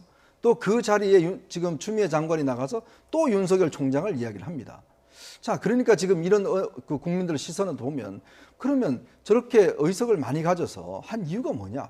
결국은 저렇게 검찰을 비난하기 위해서 법사위를 단독으로 며칠 동안 열고 또 거기에 있던 지금 추미애 장관은 나와서 또 저렇게 윤석열 총장을 이야기하고 과연 그럼 이게 진짜 검찰 개혁하기 위해서 하고 싶은 건지 아니면 윤석열 총장을 좀 어떤 면에서 보면 내보내기 위한 것인지 윤석열 총장을 내보내는 게 검찰 개혁인지 저는 솔직히 헷갈려요. 그렇다면 그렇게 1년 전에 윤석열 총장에 대해서 돈과 권력에는 정말 상관이 없는 사람이다. 그리고 이명박 박근혜 두 전 대통령 그다음에 대법원장 구속시킬 때는 그렇게 박수치던 사람들이 이제 와서는 뭔가 어떤 새로운 적폐의 화신인 것처럼 이야기하는 도대체 그렇게 왜 바뀌었는지 그런 저 이유가 궁금하다는 거죠. 자, 오늘 보십시오. 오늘 결국은 정경심 교수 관련된 김경록 씨 재판에서 유시민 이사장이 이야기했던 증거를 보존하기 위해서 증거를 없앴다고 이야기하는 분에게 법원은 뭐라고 했습니까? 결국 유죄를 선고했지 않습니까? 그렇다면 지금까지 그런 조국 전 장관의 수사에 대해서 지금 법원이 내리는 판결과 그동안 그러면 여당이 조국 전 장관 수사에 대해서 검찰을 비난했던 것과 이게 도대체 어떻게 되는 것인지 그러면서 본다면 과연 여당이 지금 정말 검찰 개혁을 하기 위해서 법사위들을 이야기하고 이런 검찰을 비난하는 것인지 아니면 정말 자기들 관련된 수사를 좀 막기 위해서 하는 것인지 저는 그거 자체가 분명치 않다고 봅니다. 예. 자, 오늘 야권의 공세는 원희룡 제주지사도 이 공격에 가세를 했습니다. 윤석열 총장의 무덤을 파는 게 아니라 정권의 무덤을 파고 있다. 이러면서 이제 법무부 장관의 해임을 좀 압박을 했는데 이런 야권의 총 공세에 대해서 좀 어떻게 생각하십니까? 야당 입장에서는 지금 법무부 장관이 지금 이야기하고 있는 검찰 개혁 자체가 사실 어떻게 보면 윤석열 총장 쳐내기를 통해서 일종의 검찰 개혁이 아니라 검찰 장악하려고 하는 것이 아닐까라고 보는 것 같아요. 그래서 결국은 지금 살아있는 권력에 대한 수사의 의지를 상당히 차단시키고 그리고 난 뒤에 아마 결국은 장기 집권을 노리는 수순으로 갈 것이라는 것이 야당의 시각인 것이죠. 그러니까 당연히 지금 추미애 장관이 이야기하는 부분에 대해서는 강력하게 반발할 수밖에 없는 상황인데요. 앞서 우리 이현정 의원께서 1년 전 이야기를 하셨는데 사실 또 1년 전 상황을 보면 야당 입장에서도 사실 어떻게 보면 자유롭지 않은 상황이에요. 이 지금 불과 1년 전에 윤석열 총장의 인사청문회 때 윤석열 총장을 가장 반대했던 또 그 정파가 지금 이 미래통합당에 몸담고 계신 분들 아닙니까? 이 적임자가 아니라고 했던 분들인데 모르겠습니다. 이 정치적 상황이 바뀌니까 여야가 또 입장을 바꿔서 지금 한쪽은 또 윤석열 총장을 옹호하고 한쪽은 또 이렇게 비판하는 이러한 세태에 대해서 아마 국민들이 어떻게 느낄지는 잘 모르겠습니다만 어쨌든 지금 이 검찰총장의 거취를 둘러싸고 이것이 여야의 가장 큰 뜨거운 쟁점이 돼서 이렇게 치고받는 그러한 모습들은 제가 생각했을 때는 이 지금 코로나19 사태 그리고 남북 문제의 엄중함 이런 부분을 봤을 때 과연 우리가 이 정도의 정치적 여유가 있는 상황인가를 곱씹어 볼 대목이지 않을까 생각이 듭니다. 예. 자, 추미애 장관 앞서도 언급을 했지만 윤 총장에 대한 작심 비판을 쏟아낸 어제 검언 유착 의혹을 받는 한동훈 전 검사장에 대해서 법무부에 직접 감찰 카드를 꺼내 들었습니다. 이것이 이제 법무부 장관의 적법한 권한 행사인가 앞서도 좀 언급을 해주셨는데 오늘 이제 검찰 내부에서도 이게 위법하다는 주장이 나왔어요. 박철환 부산 고검 검사인데 추 장관의 언행에 비춰볼 때 감찰 개시는 이 채널A의 기자 강요미수 혐의 수사에 영향을 미치기 위한 것으로 보인다라고 언급을 했는데 이에 대해서 어떻게 보십니까? 이게 지금 보니까 감찰 규정에 있어요. 이런 규정이 있습니다. 수사와 소추, 재판에 관여할 목적으로 검찰청 소속 공무원에 대한 감찰을 진행할 수 없다라고 되어 있습니다. 그리고 또 이제 어떻게 되냐면 검찰의 자체 감찰이 공정성 인정받기 어려울 때는 법무부 장관이 직접 감찰할 수 있다라고 되어 있어요. 그러니까 어떤 면에서 보면 현재 어떤 감찰할 수는 있습니다. 그러나 지금 한동훈 검사장 같은 경우에 지금 검언유착 의혹과 관련해서 지금 서울중앙지검에서 관련 부분을 입건해서 조사를 하고 있습니다. 자, 그런 상황이라면 일단은 한동훈 검사장이 조사를 해서 그럼 진짜 유착 있는 것인지 사실이 있다고 한다면 당연히 예를 들어서 처벌을 해야겠죠. 그리고 그렇다면 이제 법무부 감찰을 일 수가 있는 것인데 그런데 지금 이 상황 자체가 지금 적시가 되지 않았어요. 지금 의혹이 제기된 상황인데, 근데 지금 일부에서 나온 녹취록에 따르면 한동훈 검사장이 나는 상관없다. 그 당신들이 알아서 할 일이다. 등등해서 이 유착 문제와 관련해서 전혀 정반대의 지금 증거들이 나오고 있지 않습니까? 그러니까 알 수가 없는 거죠. 아직까지는 명시가 되지 않기 때문에. 그렇다면 검찰 수사의 결과를 지켜보고 감찰을 해도 저는 이 순서가 맞다고 봅니다. 근데 지금 보면은 수사는 수사대로 하고 감찰은 감찰대로 하거든요. 예. 그러면 감찰은 뭘 어떻게 하겠다는 건지 모르겠어요. 그러면 예전에 이제 자꾸 법무부에서는 그 사례를 듭니다. 진성준 전 검사장 그 사례가 있다 이렇게 이야기를 하는데 당시에 진성준 전 검사장 같은 경우는 법무부와 검찰이 동시에 합동으로 감찰을 했습니다. 자, 그런 걸 사례를 놓고 보더라도 지금 법무부가 단독으로, 더군다나 지금 법무부는 이 검찰관, 감찰관이 없습니다. 공석 중입니다. 이제 그런 상황에서 지금 추미애 장관이 지금 법무부 감찰을 지금 지시를 한 거거든요. 그렇다면 과연 왜 이렇게 무리하게, 예를 들어서 수사가 진행 중인 사안 자체를 하고 더군다나 또 인사조치까지 해서 지금 부산고검으로 자천 보냈는데 또 법무위원 손으로 보냈단 말이죠. 굳이 그럴 이유가 있는가? 이런 부분에 대해서 이제 검찰 내부에서도 이거는 직권남용에 해당될 수가 있다라는 지적들이 나오는 거죠. 왜냐하면 이게 예전에 박근혜 전 대통령 수사할 때 그때 공무원의 인사와 관련돼서 이런 사례들이 있었거든요. 예. 법무부 장관의 적법한 권한 행사인가 아니면 직권남용인가 지금 논란이 되고 있는 것 같습니다. 어떻게 보십니까? 글쎄요. 저는 그러니까 제가 생각했을 때는 일단 법무부 입장에서는 사실 이 한동훈 전 부산고검 차장검사에 대한 부분과 관련해서 수사를 지금 서울중앙지검에서 하고 있지 않습니까? 강요미수 혐의로 최근에 그 보도에 의하면 서울중앙지검에서 구속영장을 아마 신청하려고 했는데 이것이 지금 대검의 이 부장단 회의에서 이것이 받아들이지 않았다는 것이거든요. 물론 이 대검 부장 회의에서는 윤석열 총장은 개입하지 않았다는 것이 알려져 있습니다만은 그리고 또 이 윤석열 총장은 또 자신의 측근과 관련된 사건이기 때문에 본인은 이 부분에서 지휘를 하지 않겠다고 한 발 물러섰고 그리고 또 지금 대검의 부장회의에서 결국은 그 전문 수사 자문단에다가 지금 이첩을 하라고 한 상황이지 않습니까? 예. 그러나 이거와 관련해서 아마 법무부 입장에서는 결국은 지금 대검 부장단 회의에서 결국은 윤석열 총장의 측근이기 때문에 상당히 일종의 감사기 차원에서의 그러한 조치가 내려진 것이 아니냐. 그렇다고 한다면 한동훈 지금 이 부산 전 고검차장이 이 지금 차장 검사가 그 자리에 있는 한 나름대로 상당한 영향력을 미칠 수 있다고 아마 판단을 한 것 같아요. 그렇기 때문에 법무연수원으로 아마 이 보직을 이전할 수밖에 없다고 생각했던 것 같고, 그리고 지금 이 수사와 별개로 이 부분을 처리하는 과정에 있어서의 대검과 그리고 또 한동훈 이 검사장과의 여러 가지 행위들이 과연 적절했느냐, 이 부분은 수사와 별개로 감찰에서 들여다볼 대목이라고 법무부는 판단하고 있는 것 같습니다. 그 부분에 대해서는 제가 아직 이 부분에서 정확한 이 지금 판단을 내릴 수 있는 사항은 아니기 때문에 저는 있는 사실만 전해드리겠습니다. 예, 이번 그 이슈와 관련해서 대검찰청의 공식 반응은 나오지 않은 상황이어서 일단 정면 충돌은 피한 분위기인데요. 일단 추미애 장관과 윤석열 총장의 갈등 양상 앞으로 어떻게 번질지 지켜보도록 하겠습니다. 자, 다음 이슈로 넘어가 보도록 하겠습니다.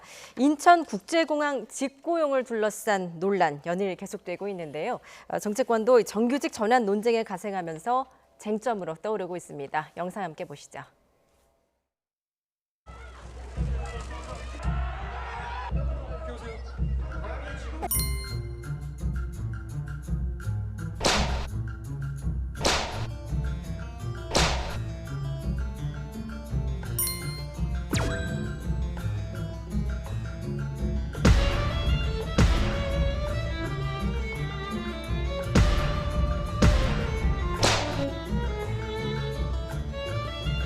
정규직으로 전환하는 문제라든가 국민들의 혼란을 가져오고 있습니다. 이건 사소한 일로, 사소한 표현은 아닙니다만 이런 일로 인해서 국민들이 혼란에 빠뜨리는 그런 행위가 더 이상 벌어지지 않도록 자중할 것입니다.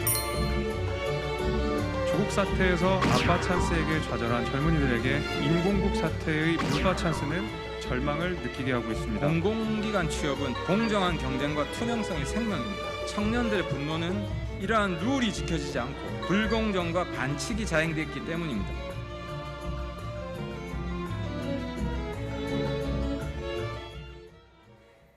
예, 이렇게 정치권까지 이 사태가 번졌습니다. 민주당은 청와대로부터 이제 바통을 이어받아서 이 논란 확산 방지에 당력을 기울이는 모습인데요. 그런데 앞서 영상에서도 봤지만 이해찬 대표 좀 사소한 말실수라고 봐야 될까요? 이런 사소한 일로라고 언급을 했다가 급하게 정정하는 모습을 잠깐 보셨는데 어떻게 보셨습니까? 그러니까 결국 이제 여당이 이런 문제를 느끼는 감수성, 사실은 뭐 예전에 보면 여당이 야당 시절에 보면은 이런 문제가 생기면 아마 제가 볼 때는 굉장히 적극적으로 대처를 했을 거예요.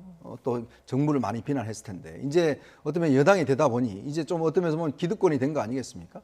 그러니까 이렇게 지금 문제가 불거졌음에도 불구하고 이제 이렇게 잘못된 정보 탓으로 이런 것들이 일어나고 있다라고 이제 돌리고 있는 건데, 그럼 지금 저 인천국제공항에 일어난 사태가 신문 보도로 인해서 저렇게 잘못된 정보 때문에 저들이 이렇게 시위를 하고 하는 겁니까?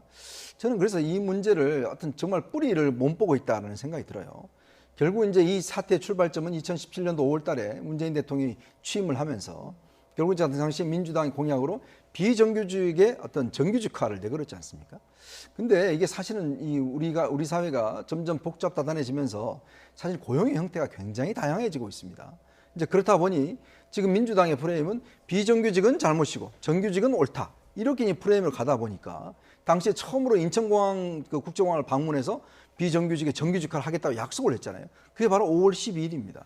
이제 그렇다 보니까 그 약속이 지금 3년째 지금 저렇게 이제 어떤 면에서 인천국제공항의 내분에 그때부터 시작해서 지금 계속 문제가 생기다가 이제 이번에 문제가 본격적으로 터진 거예요. 그게 뭐냐면 결국은 다양한 어떤 그 고용의 구조, 거기다가 한쪽을 봐주면 한쪽이 피해가 보게 돼 있거든요. 그럼 이 문제를 어떻게 할 거냐? 왜냐하면 굉장히 복잡한 문제인데 자꾸 이거를 단순 구조로 비정규직, 정규직 하면 되는 거 아닌가? 이렇게 문제를 지금 자꾸 더 치환하다 보니까 더군다나 지금 인천국제공항 대통령이 방문한 인천국제공항만 저렇게 해결하고 나머지 공항들은 또 고용 형태가 달라요 또. 그러니까 나머지는 또 우리는 뭐냐? 그럼 대통령이 간 데만 처리해주고 우리는 안 해주느냐? 이런 문제가 있다 보니 이게 상당히 복잡하게 지금 꼬여버린 거거든요. 근데 그 문제를 여당의 대표가 지금 잘못된 정보를 가지고 저렇게 이야기를 한다라고 단순하게 생각하고 있는 저는 상황 파악 자체가 굉장히 잘못되어 있지 않나 생각이 듭니다. 예, 지금 청년층이 굉장히 분노하고 있는데 그런 점을 감안하면 좀 적지 않은 논란도 있을 것 같습니다. 예, 뭐 분명히 그런 지적이 상당히 일리가 있습니다. 예. 제가 생각했을 때도 아마 이 지금 상당수의 젊은 층들 입장에서 본다고 한다면 일종의 지금 이 상당히 높은 연봉에 또 안정적인 일자리를 갖고 있는 이 공기업의 정규직 자리가 사실 이렇게 아무런 경쟁도 없이 이렇게 비정규직들이 대거 정규직화되는 부분들이 아마 이 상당히 어렵게 지금 취업을 준비하고 있는 취준생들 입장에서 보면 일종의 사다리를 걷어찬 것이 아닐까라고 예. 아마 판단하는 것 같아요. 뭐 그래서 근데 저는 뭐 사실은 이러한 부분들이 이 좀 불가피한 측면이 있다는 생각이 듭니다. 지금 사실 우리가 그동안 이 노동시장 구조 자체가 아무리 사회가 다변화되고 다양화됐다고 하더라도 이 지금 이 정규직과 비정규직이라는 이중적인 그러니까 이 구조 형태 이것에 따른 양극화 이러한 사회적 갈등과 대립이 또 상당히 심했던 것도 사실이거든요. 그렇기 때문에 지난 대선 때 이 지금 그러니까 이 공공기관의 비정규직 제로화를 내걸었던 문재인 후보가 상당히 높은 지지율로 그러니까 당선이 됐던 그 배경 중에는 상당수의 국민들이 이 정책에 대해서 상당히 지지를 보냈다는 것이죠. 그렇다고 한다면 아마 후보에서 대통령 신분이 된 입장에서는 사실 이 문재인 대통령이 제1호 외부 공개 행사가 바로 인천공항에 가서 이 지금 비정규직들을 정규직 하겠다는 부분이었는데 사실은 그런 현실과 이 또 이상과는 상당히 괴리감이 분명히 있는 것이고요. 그러한 것 때문에 3년이라는 세월이 상당히 흐르면서 상당한 진통을 겪었습니다만은 일단 이번 인천공항의 비정규직들이 정규직되는 과정에서 일종의 그러한 이 공정성의 문제가 발생했던 것은 또 분명해 보이는 것 같고요. 그렇다고 한다면 이러한 그 과정상의 절차상의 문제가 그렇다고 해서 방향까지 다 틀렸다고 이야기하기는 아직은 좀 빠른 시기가 아닐까 하는 생각이 들고, 그렇다고 한다면 지금 우리 사회가 사실은 지금 많은 수가 동의하고 있는 이 지금 이 고급의 좋은 일자리의 양질의 일자리에서 안정적으로 일을 할 수 있는 그러한 구조를 만드는 데 있어서는 조금 상당한 사회적 갈등과 진통이 있다고 하더라도 그러한 방향은 계속적으로 가는 노력은 추진돼야 되지 않을까 하는 생각이 듭니다. 예, 뭐 이번 이른바 인국공 사태 점점 이렇게 갈등이 커져가고 있는데 일부 그 여당 의원들의 발언이 오히려 좀 기름을 붓고 있는 격이다라는 지적도 있습니다. 오늘 김두관 의원의 발언이 좀 하루 종일 논란이 됐는데요. 어떤 발언을 했는지 함께 보실까요? 그러니까 정규직이 비정규직보다 2배가량 임금을 더 받는 것이 오히려 불공정하다라는 취지의 발언입니다. 어떻게 보십니까? 참 저는 김두관 의원이 왜 저런 말씀하시는지 참 이해가 안 돼요. 예. 우리 사회라는 게 결국은 어떤 면에서 보면 물론 그 문재인 대통령의 취임사 이야기했지만 일단 기회는 공정하게 줘야 되는 거 아니겠습니까? 그렇지만 어떤 면 경쟁은 분명히 있어야 되는 거거든요. 그 경쟁이 있는 속에서 결과는 공평하게 나타나는 것이죠. 정의롭게 나타나는 것이고. 예를 들어서 그러면 지금 김두관 의원의 저 이야기에 대해서 요즘 패러디가 많은데, 자 그러면 지방의원과 국회의원 같은 경우에 그럼 지방의원이 국회의원의 표를 좀 더 많이 받아고 해서 왜 월급을 한 3배 정도 더 받느냐, 이렇게 이야기를 하면 사실 이게 또 문제거든요. 예를 들어 그러면 손흥민 선수 같은 경우에 K리그 선수 좀 더 잘한다고 해서 왜 그 연봉을 더 많이 받느냐, 이렇게 이야기를 할 수가 있는 거거든요. 예. 그러니까 이 필기 시험을 보기 위해서 이들이 한 노력, 경쟁, 이런 부분은 한 채 결국은 결과만 놓고 지금 어떤 면에서 임금차가 나는 거 너무 나는 거 아니냐, 이렇게 이야기를 해버리면 사실 우리가 어떤 면에서 보면 우리가 뭐 공산주의 하는 나라가 아니지 않습니까? 결국 자본주의를 하는 나라고 서로 경쟁에 따라서 임금차가 나는 것이고 서로 간의 어떤 노동의 질에 따라 차이가 나는 거 아니겠어요? 이제 그걸 인정하지 않아 버리면 이거는 더 이상 이야기할 필요가 없는 것이거든요. 예. 더군다나 지금 이 상황에서 어떤 면에서 보면 저렇게 청년층들이 이야기하는 게 뭐냐면 이 코로나 사태나 또 경제 어떤 위기 속에서 일자리가 없어져 가는데, 근데 어떤 면에서 보면 이 경쟁, 이 들어오는 것 자체가 힘들다는 거예요. 근데 문제는 들어와 있는 사람들은 더 안정적을 원합니다. 며칠 전에 봤지만 노원구청 같은 경우에 거기에 있는 이 미화원들 같은 경우에 이제 정규직화해서 그분들 이 60세까지 이제 정년을 보장해 줬더니 문제는 이분들이 65세까지 더 연장해 달라고 지금 또 시위를 한다는 거 아니겠습니까? 그러니까 청년들 입장에서 보면 새롭게 진입을 해야 되는데 그 진입을 하려면 공간을 또 비워줘야 되거든요. 예. 그런 서로 간에 어떤 문제가 있는 거예요. 이제 그렇다고 한다면 이게 굉장히 어떤 한쪽만 옳다라고 이야기할 수가 없는 거거든요. 근데 저렇게 이야기를 해버리면 사실은 참 황당한 이야기죠. 더군다나 여당의 지도부고 대권을 노린다는 분이 이런 식의 인식을 나타낸다는 것은 좀 굉장히 실망스럽습니다. 예, 김두관 의원 또 가짜 뉴스가 의들의 전쟁을 부추긴다 이런 말을 하기도 했는데, 오늘 이제 고민정 의원도 이 가짜 뉴스가 언론을 통해서 유포되면서 갈등이 심해지고 있다라는 발언을 했는데요.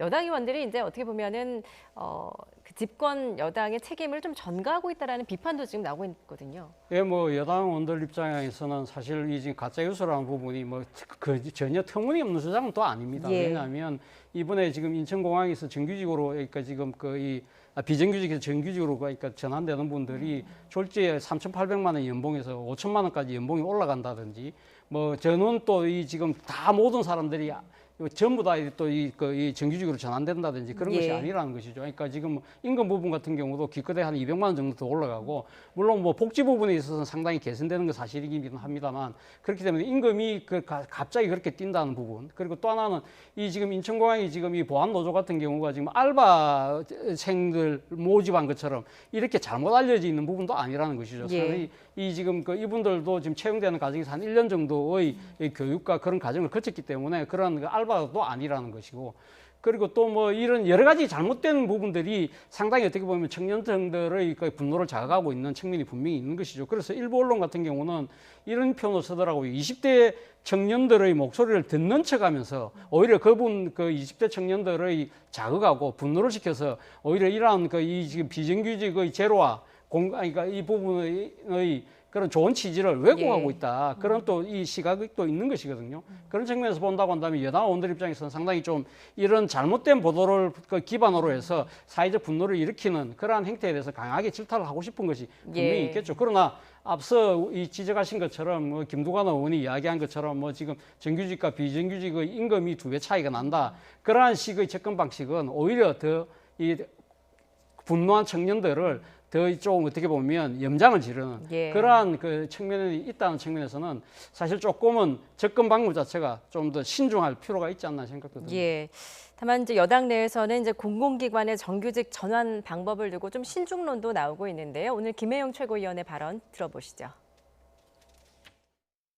우리 사회의 격차가 점점 확대되면서 공정성에 대한 요구 역시 더욱 커지고 있습니다. 이러한 현실에서 공공기관 취업과 관련한 사안은 공정성이 중요한 요소로 부각될 수밖에 없습니다. 때문에 공공기관 비정규직의 정규직 전환 시 구체적 전환 방법에 대해서는 섬세한 접근이 요구됩니다. 예, 비정규직의 정규직 전환 시의 구체적인 전환 방법에 대해서는 섬세한 접근이 필요하다. 어떤 제법이 있을 수 있을까요? 그러니까 이게 지금 보면 인천국제공항 같은 경우는 지금 젊은 층들이 취업하기 가장 원하는 1등 지금 취업처입니다. 왜 공기업을 선호하겠습니까? 결국 적자가 나더라도 세금으로 맡겨주니까 선호하는 거 아니겠어요? 결국은 일반 기업 같으면 문제가 적자가 나면 회사가 망하죠. 그렇지만 공기업은 망하지 않기 때문에 그렇습니다. 저는 그런데 인천국제공항이 이번에 정규직화를 저렇게 1,900명 한다는 것도 보면 참 이 상황을 이해할 수가 없는 게 원래 코로나 때문에요. 인천국제공항 적자가 어마어마합니다, 사실은. 근데 지금 임금은 한정돼 있어요. 자, 근데 저 상황에서 어떻게 지금 저렇게 수많은 사람들을 정규직화 한다는 것인지, 그러면 이 만약 인천국제공항이 적자가 나면 그 누가 메꿔줍니까? 결국 세금으로 메꿔주는 거예요. 근데 이런 어떤 이 상황에서 저걸 하겠다는 것 자체가 저는 이해할 수가 없고, 저 경영진 태도를 만약 일반 회사 같으면 저렇게 하겠습니까? 지금 대한항공 같으면 저렇게 하겠습니까? 저렇게 적자가 나고 손님이 없고 지금 도대체 사람이 없는 상황에서 저렇게 많은 숫자를 정규직화 시켜주겠어요? 그러니까 그건 어떤 면에서 보면 결국 국민들이 낸 세금을 가지고 하는 거 아니겠습니까? 그리고 또 이 공기업 같은 경우는 더 어떤 면에서 보면 엄격하게 어떤 면에서 보면 이 채용에 대해서 구체적으로 하는 것 해야 돼요. 왜냐하면 어떤 면에서 보면 정규직을 가기 위해서 거의 뭐 토익, 토플 100 만점을 맞아도 서류 전형이 될까 말까 한 그런 상황입니다. 그리고 정말 밤잠 안 가면서 조그마한 방에서 열심히 공부하는 학생들이 있는 거거든요.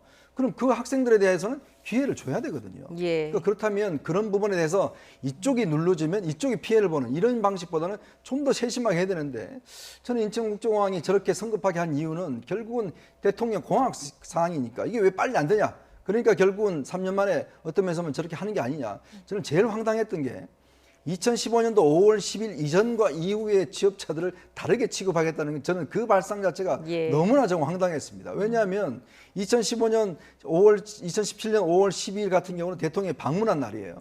그럼 그 이전에 같은 경우는 그냥 쉽게 채용할 수 있게 하고 그 이후에는 좀 더 까다롭게 한다는 거예요. 그 이유를 물어보니 대통령이 와서 그런 공적 이야기했기 때문에 다르다고 이야기를 하는 겁니다. 자, 그런 발상들이 어떻게 있을 수가 있는 것인지 저는 그래서 이번에 어떤 공기업 같은 경우에 시간이 걸리더라도 좀 이 부분을 좀 세심하게 좀 쳐다볼 필요가 있다. 그런 생각이 듭니다. 세심하게 바라볼 필요가 있다. 뭐 이게 청년들이 지금 이번 일에 분노하는 이유는 단지 이제 비정규직을 정규직으로 전환했다. 그 부분이 아닌 것 같은데 청년층이 분노하는 어떤 근본적인 이유 그걸 좀 들여다봐야 되지 않을까요? 그러니까 비정규직의 제로화 이러한 부분들은 아마 어떻게 보면 저는 뭐 사회적 합의가 이루어지는 부분이라고 보는데요. 그 문제는 그 사회적 합의를 실천하는 과정에서의 그런 불공정성의 문제. 앞서 뭐 말씀하신 것처럼 기존의 비정규직들 중에 사실 앞서 뭐 대통령이 방문한 날짜를 기준으로 해서 자른다든지 그런 부분들. 그리고 또 하나는 상당히 그러니까 지금 이 그러니까 이 비정규직들을 정규직화하는 과정에 있어서의 일종의 이 문호 개방, 외부에 대한 문호 개방 자체가 전혀 없다고 한다면 이 상당히 그러니까 이 공정한 기회를 빼앗긴다고 아마 상당수의 젊은 층들은 생각할 수밖에 없는 것이겠죠. 그러나 그럼에도 불구하고 제가 생각했을 때는 뭐 지금 그 우리 사회의 그런 그러니까 비정규직과 정규직의 그런 양분화에 따른 양극화에 따른 그런 사회적 갈등과 대립이 워낙 심각했기 때문에 이러한 부분들에 대해서는 상당히 국민적 의견이 모아졌던 것이고요. 그리고 또 지금 인천공항 같은 경우는 공교롭게도 이번에 코로나19 사태와 맞물리는 바람에 여러 가지 또 지금 경영상의 어려움이 있습니다만 어쨌든 지금 이 말이 놓은 지가 벌써 3년이 지났는데도 아직까지 이행되지 못했다는 측면은 오히려 더 질타받아야 될 부분이 아닐까라는 생각이 듭니다. 조금 더 상황이 나을 때 좀 더 빨리 했더라고 한다면 이러한 또 쥐적은 또 물릴 수 있는 것인데 그렇다고 해서 지금 우리가 가야 될 길이 분명함에도 불구하고 여러 가지 그러니까 이 가정사회 문제들 때문에 포기할 수는 없는 것이거든요. 그렇다고 한다면 청년들이 지금 분노하고 있는 지금 이 전환 과정에서 이 불공정성 문제를 좀 더 보완하는 차원에서 사회적 합의를 만들어 간다고 한다면 저는 뭐 충분히 돌파할 수 있는 사안이 아닐까 생각이 듭니다. 예, 알겠습니다. 오늘 두 분 말씀 여기까지 듣도록 하겠습니다. 차재원 부산가톨릭대 교수, 이현종 문화일보 논설위원이었습니다. 잘 들었습니다.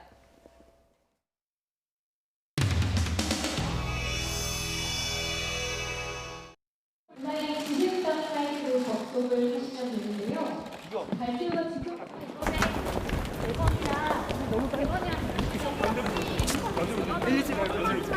장관님, 저 검찰과 청와대가 청와대에서 검찰과 법무부가 협력하라고 했는데 이거에 대해서 협력이 잘 이루어지지 않는 겁니까? 혹시 어떤 생각 있으십니까?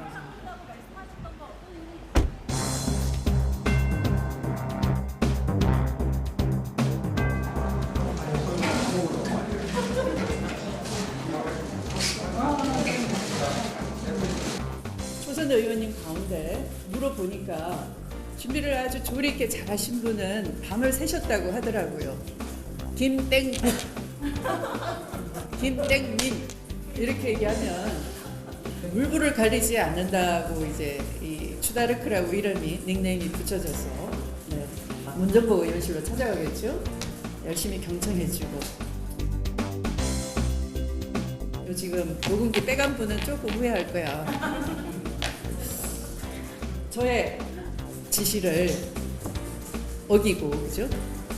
대검 감찰부에서 하라 그랬는데, 그죠? 그것을 중앙지검 인권감독관에 내려보내고, 그리고 대검 인권부가 보라라고, 총괄해서 보라라고 저의 지시를 절반을 잘라 먹었죠. 지휘를 했으면 어떻게 해야 됩니까? 황운하 의원님? 따라야 돼요? 네. 저렇게 잘 아시잖아요. 따라야 됨에도 본인이 다시 지휘를 해서 틀린 지휘를 하는 거죠. 그죠?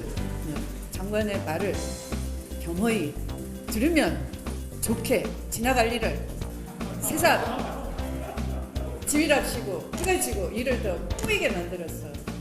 역대 법무부 장관이 알란드는 검찰총장 두고 일을 해본 적도 없고 또 제 지시라는 걸 발상을 해본 적도 없는데 이제 아침에 샤워하면서 아 이거 제 지시를 해야 되겠구나.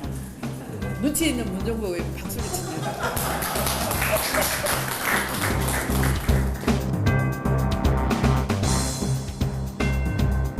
검찰이랑은 협력이 좀 잘 안 되고 있는 부분이 있는 건가요? 안녕하세요. 에스컬레이터 조심하세요. 아무 말. 창고 하나랑 절대 이거 검찰로는 부족하다고 느끼셨던 건지 어떤 이유로 법무부가 직접 검찰 작사하신 건지 한마디만.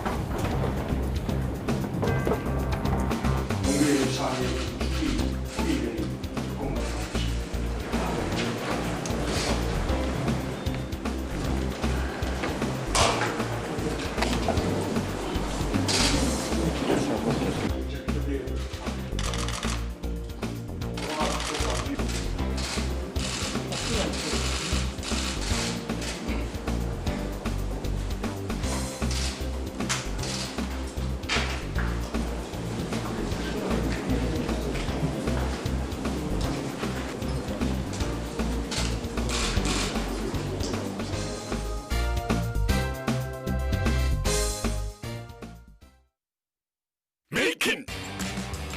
변비가 사라지고 아침이 확 달라집니다. 변비 복부팩만 식욕부진 한 번에 싹 메이킹 부드럽게 변비 끝. 유쾌 상쾌 통쾌 변비엔 역시 메이킹 1588 39,000원부터 배칠수의 39,000 꽃배달 3단 화한 39,000 배칠수의 39,000 1588 39,000 1588 39,000 배칠수의 꽃배달.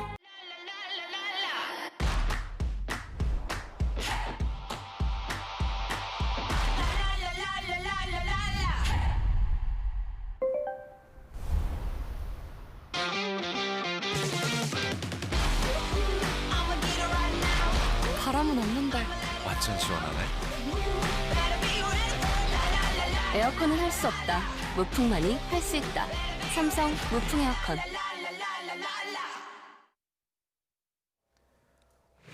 이재용 삼성전자 부회장을 재판에 넘기지 말고 수사도 중단해야 한다고 수사심의위원회가 검찰에 권고했습니다. 검찰 수사에 타격이 불가피해 보입니다. 서울 관악구의 대형 교회에서 코로나19 집단 감염이 발생해 1,700명이 진단 검사를 받고 있습니다. 확진 환자 중에는 고등학교 교사와 호텔 직원도 포함돼 있습니다. 상임위 구성을 두고 여야가 여전히 접점을 찾지 못한 가운데 국회 본회의가 또 미뤄졌습니다. 국회의장은 다음 주에 상임위 구성과 추경안 처리까지 반드시 마치겠다고 밝혔습니다. 문재인 대통령이 장 차관급 인사를 단행했습니다. 신임 국민권익위원장에는 전현희 전 민주당 의원이, 경찰청장에는 김창룡 부산경찰청장이 발탁됐습니다.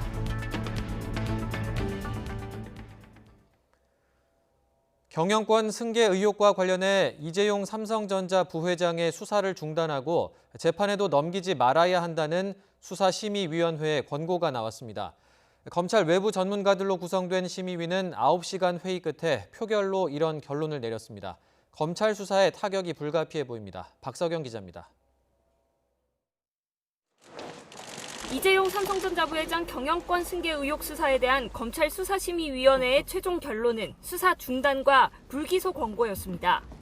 회의는 심의위원 15명 중 1명이 불참해 14명이 참석한 가운데 진행됐습니다. 양창수 위원장은 핵심 피의자인 최지성 전 부회장 친분을 이유로 회피를 신청해 회의 시작 직후 자리를 떠났습니다. 김재봉 한양대 교수가 임시위원장을 맡았고 나머지 위원 13명이 9시간에 걸친 마라톤 심사 끝에 표결로 최종 결론을 내렸습니다. 수사 중단과 불기소 의견이 각각 10표 이상 나올 정도로 압도적이었던 것으로 전해졌습니다. 압도적이요. 압도적이요. 압도적이라 보면 돼. 그거는 내 압도적. 수사심의위원들은 경제적인 상황보다는 자본시장법 위반 혐의 적용이 적절한지 등 법률적인 부분에 대해 오랜 시간 토론을 진행했다고 설명했습니다. 범죄 혐의가 아니라 사실관계 소명을 언급해 여러 해석을 낳았던 구속영장 기각 사유에 대해서도 충분히 논의가 이뤄졌다고 덧붙였습니다. 이 부회장 측 변호인단은 기업 활동에 전념해 위기를 극복할 기회를 줬다며 감사의 뜻을 밝혔습니다. 검찰 수사팀은 지금까지의 수사 결과와 심의위원회 권고를 종합해 최종 처분을 검토하겠다는 입장을 보였습니다.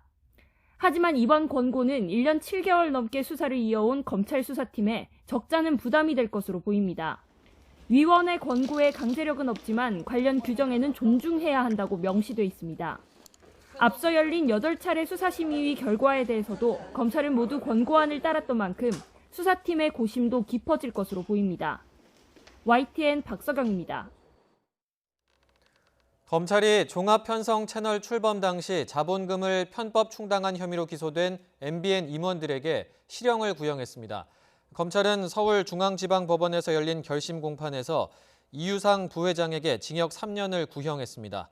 또 류호길, 장승준 대표에게는 각각 징역 2년과 1년, MBN 법인에 대해서는 벌금 2억 원을 선고해달라고 재판부에 요청했습니다.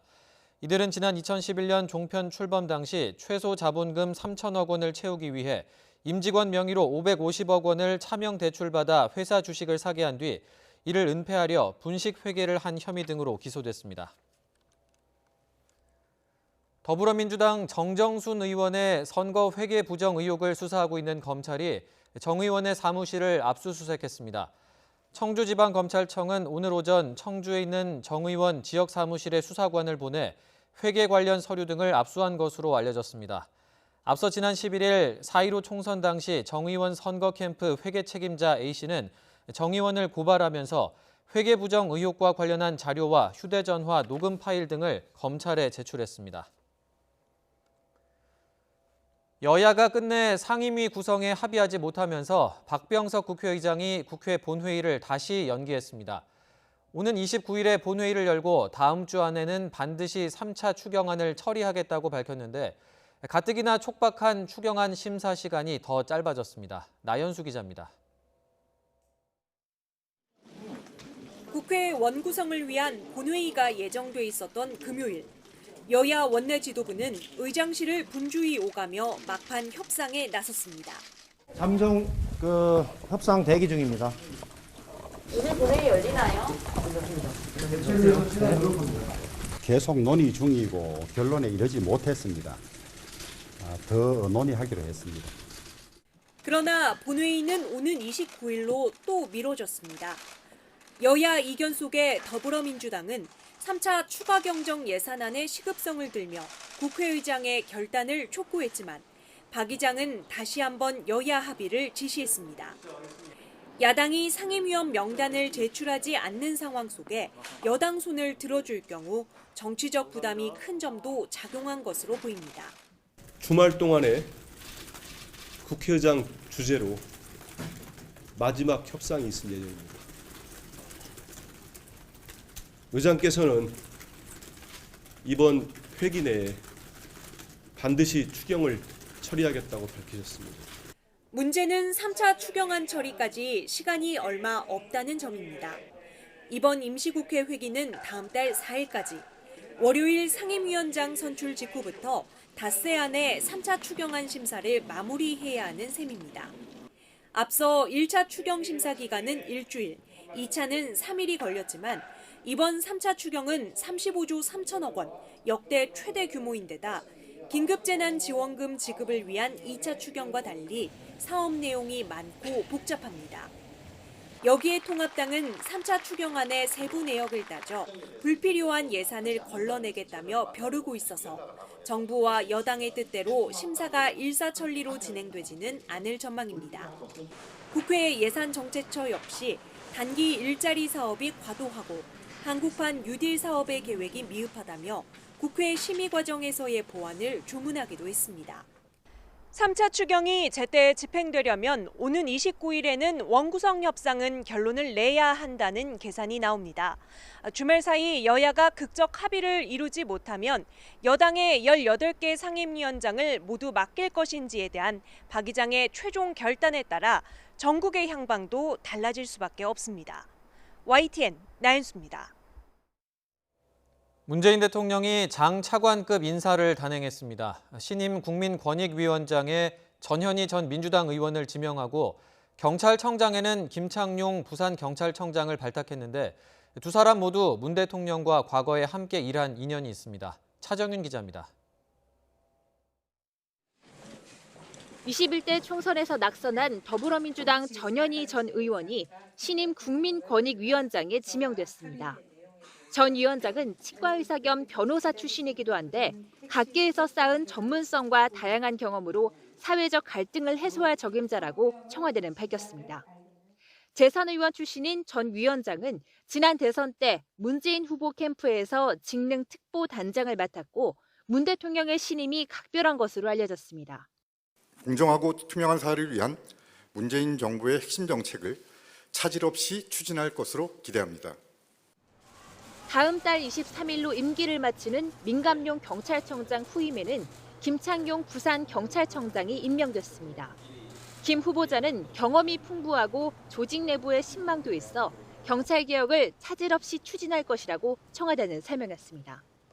경남 합천 출신인 김 후보자는 참여정부 시절 문 대통령이 시민사회 수석이었을 때 산하 비서관실에서 행정관으로 근무했습니다. 김 후보자는 국회 인사청문회를 거쳐 임명됩니다. 방송통신위원장에는 한상혁 전 위원장의 연임이 결정됐습니다. 한 위원장은 방송통신위원장으로서 가짜뉴스에 적극적으로 대처했다는 평가를 받고 있습니다. 전임자의 중도 사퇴로 지난해 9월 임명돼 자녀 임기만 채웠지만 다시 인사청문회를 거쳐야 합니다.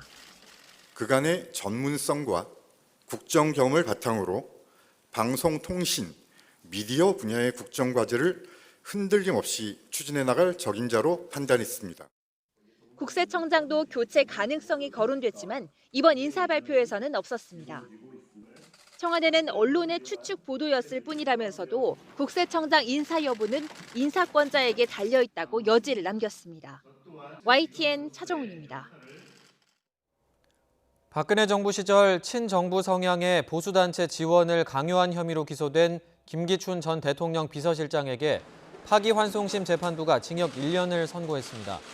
서울고등법원은 같은 혐의로 기소된 조윤선 전 문화체육관광부 장관에게는 징역 10개월에 집행유예 2년을 선고했습니다. 김 전 실장과 조 전 장관 모두 파기환송 전 항소심보다는 형량이 줄었습니다. 앞서 대법원은 김 전 실장 등의 직권남용죄는 인정되지만 강요죄는 인정되지 않는다는 취지로 지난 2월 사건을 서울고법으로 돌려보냈습니다. 아동문학의 노벨상으로 불리는 아스트리드 린드그렌상을 받은 그림책 구름빵의 백희나 작가가 출판사 등을 상대로 낸 저작권 소송에서 최종 패소했습니다. 대법원 민사 3부는 백 작가가 한솔교육과 한솔수북, 강원정보문화진흥원과 DPS를 상대로 낸 소송 상고심에서 심리불속행 기각 결정을 내렸습니다. 심리불속행은 상고 이유에 관한 주장이 법이 정한 사유를 포함하지 않을 때 본안 심리를 하지 않고 기각하는 제도입니다. 백 작가는 기각 결정 후 YTN과의 전화통화에서 기회조차 주어지지 않은 것이 처참하다며 자신의 작품이 훼손되고 변질되는 것을 지켜보기만 해야 하는 건 정말 견디기 힘들다고 말했습니다. 그림책 구름빵은 10여 개국에 번역 출간돼 세계적 인기를 끌었고 뮤지컬, 애니메이션 등으로도 제작돼 막대한 수익을 낸 것으로 알려졌지만 출판사 등과의 계약 문제로 백 작가가 받은 돈은 1,850만 원 정도였던 사실이 드러나면서 논란이 되기도 했습니다.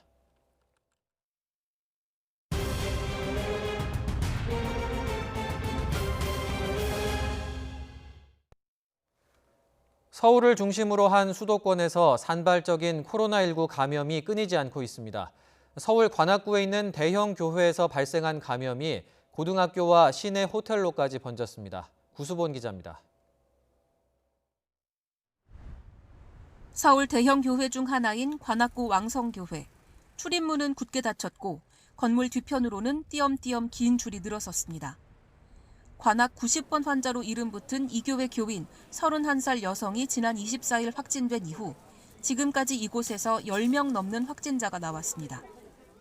이 여성은 지난 18일 교회 성가대 연습, 19에서 20일에는 교회 MT에 참석한 것으로 확인됐는데 함께 참석했던 사람들이 줄줄이 감염된 겁니다. 또 지난 21일에는 주일 예배에도 참석했습니다. 아무래도 1박 2일 동안 굉장히 밀접한 접촉을 했기 때문에 좀 더 발생률이 지금 높은 상황이고 아직은 잠복기이기 때문에 확진자 가운데 한 명은 서대문구 소재 고등학교 교사로 확인돼 해당 학교는 등교가 중지됐습니다. 서울 광화문 포시즌스 호텔 사우나에 근무하는 직원도 왕성교회발 확진자입니다. 호텔 측은 피트니스와 사우나가 있는 8, 9층을 폐쇄하고 사우나 이용객을 파악해 이 사실을 통보했습니다. 방역당국은 교회 앞에 임시 선별진료소를 차려 지난 21일 예배에 참석한 1,700명을 검사하고 있습니다. 뿐만 아니라 관악구 방문 판매업체 확진자도 계속 늘어 200명을 넘어서고 양천구 운동시설과 강남구 다단계 업체 소모임 관련 감염도 멈추지 않고 있습니다. 수도권의 산발적 집단 감염이 끊이지 않으면서 방역당국을 곤혹스럽게 하고 있습니다. YTN 구수본입니다. 서울대학교는 어제 학부생 A씨가 관악구 보건소에서 코로나19 확진 판정을 받았다고 밝혔습니다. A씨는 집단 감염이 발생한 관악구 왕성교회 교인으로 그제까지 학교에 방문해 교내 순환버스를 타고 학생회관과 자연과학대학 등을 들른 것으로 조사됐습니다. A씨가 듣는 강의 가운데 대면 시험이나 수업은 없었던 것으로 파악됐습니다. 서울대는 밀접 접촉자에게 진단 검사를 안내한 뒤 해당 건물을 방역하고 3일 동안 폐쇄하기로 했습니다. 유명 편의점이 질 낮은 가짜 마스크를 판매해온 것으로 드러나 검찰이 수사에 나섰습니다. 마스크 판매업체 플랜제로는 납품한 적도 없는 유명 편의점에서 자사의 KF94 마스크를 판매한다고 해서 확인해본 결과 겉포장만 비슷한 가짜 제품이었다고 설명했습니다. 미세먼지 차단 수치는 KF68에 불과했고 크기와 재봉 패턴, 머리끈 형태까지 정품과는 달랐습니다. 포장만 비슷한 가짜 보건용 마스크가 팔린 것과 관련해 편의점 본사 측은 자신들도 납품업체에 속은 것이라고 해명했습니다. 피해 업체의 고소장을 접수한 검찰은 가짜 마스크가 온라인 쇼핑몰 등에도 유통됐을 것으로 보고 생산과 유통업자 등을 추적하고 있습니다. 코로나19 감염 우려 때문에 금지됐던 요양원과 요양병원의 면회가 다음 달부터는 제한적으로 허용됩니다. 어떤 식으로 면회가 진행되는지 한영규 기자가 설명해 드립니다. 요양원과 요양병원은 주로 기저질환이 있는 어르신이 계신 곳으로 코로나19 감염에 매우 취약합니다. 1월 말부터 외부인 출입 자제와 면회 제한을 거쳐 3월부터는 면회가 금지됐습니다.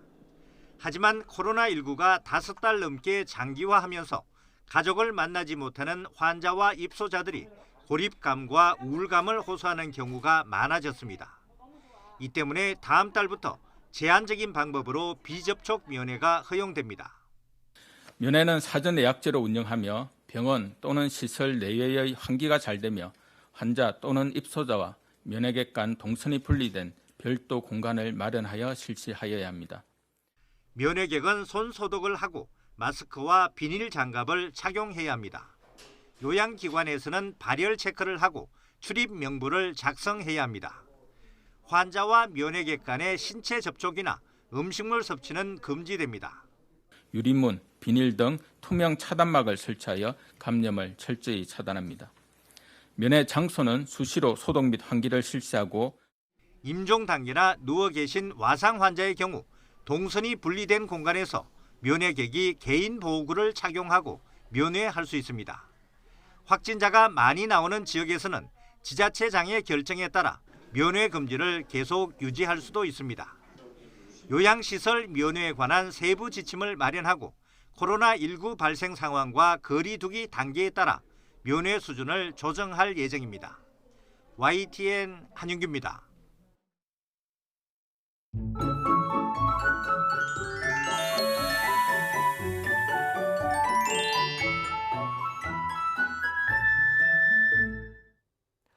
오늘은 장맛비가 그치고 구름만 많은 날씨가 이어졌습니다. 비가 그치면서 어제보다 기온이 올랐고 특히 동쪽 지방을 중심으로 무더위가 기승을 부렸는데 내일은 중서부 지방을 중심으로 아침까지 비가 오겠고 제주도와 전남 남해안에는 장맛비가 내리겠습니다. 내일도 내륙 지방은 비가 일찍 그치거나 구름만 많은 날씨가 이어지면서 기온이 크게 오릅니다. 서울 낮 기온이 27도, 대구 30도까지 올라 후텁지근하겠습니다. 내일 아침부터 모레 새벽 사이 제주도에 장맛비가 오겠고 내일 밤 한때 전남 남해안에도 비가 조금 내리겠습니다. 또 경기 북부와 영서 북부에는 오후에 돌풍과 벼락을 동반한 소나기가 쏟아지겠습니다. 예상되는 비의 양은 제주도에 최고 60mm, 중서부와 경북 북부, 전남 남해안에는 5에서 30mm가 되겠습니다. 요즘 식중독이 비상인데요. 내일도 전국의 식중독 지수가 위험 수준까지 오르겠습니다. 개인 위생 관리 철저히 해주시기 바랍니다. 내일 낮 기온 오늘과 비슷하거나 조금 높겠습니다. 서울 27도, 대전 28도, 광주 30도, 부산 27도로 예상됩니다. 휴일인 모레는 구름만 많은 가운데 일부 내륙 지역에 소나기가 지나겠고 기온이 더 올라 무척 후텁지근하겠습니다. 다음 주 초반에는 전국에 또다시 장맛비가 내릴 전망입니다. 날씨 정보였습니다. YTN 뉴스나이트는 여기서 마치겠습니다. 함께해 주신 여러분 고맙습니다.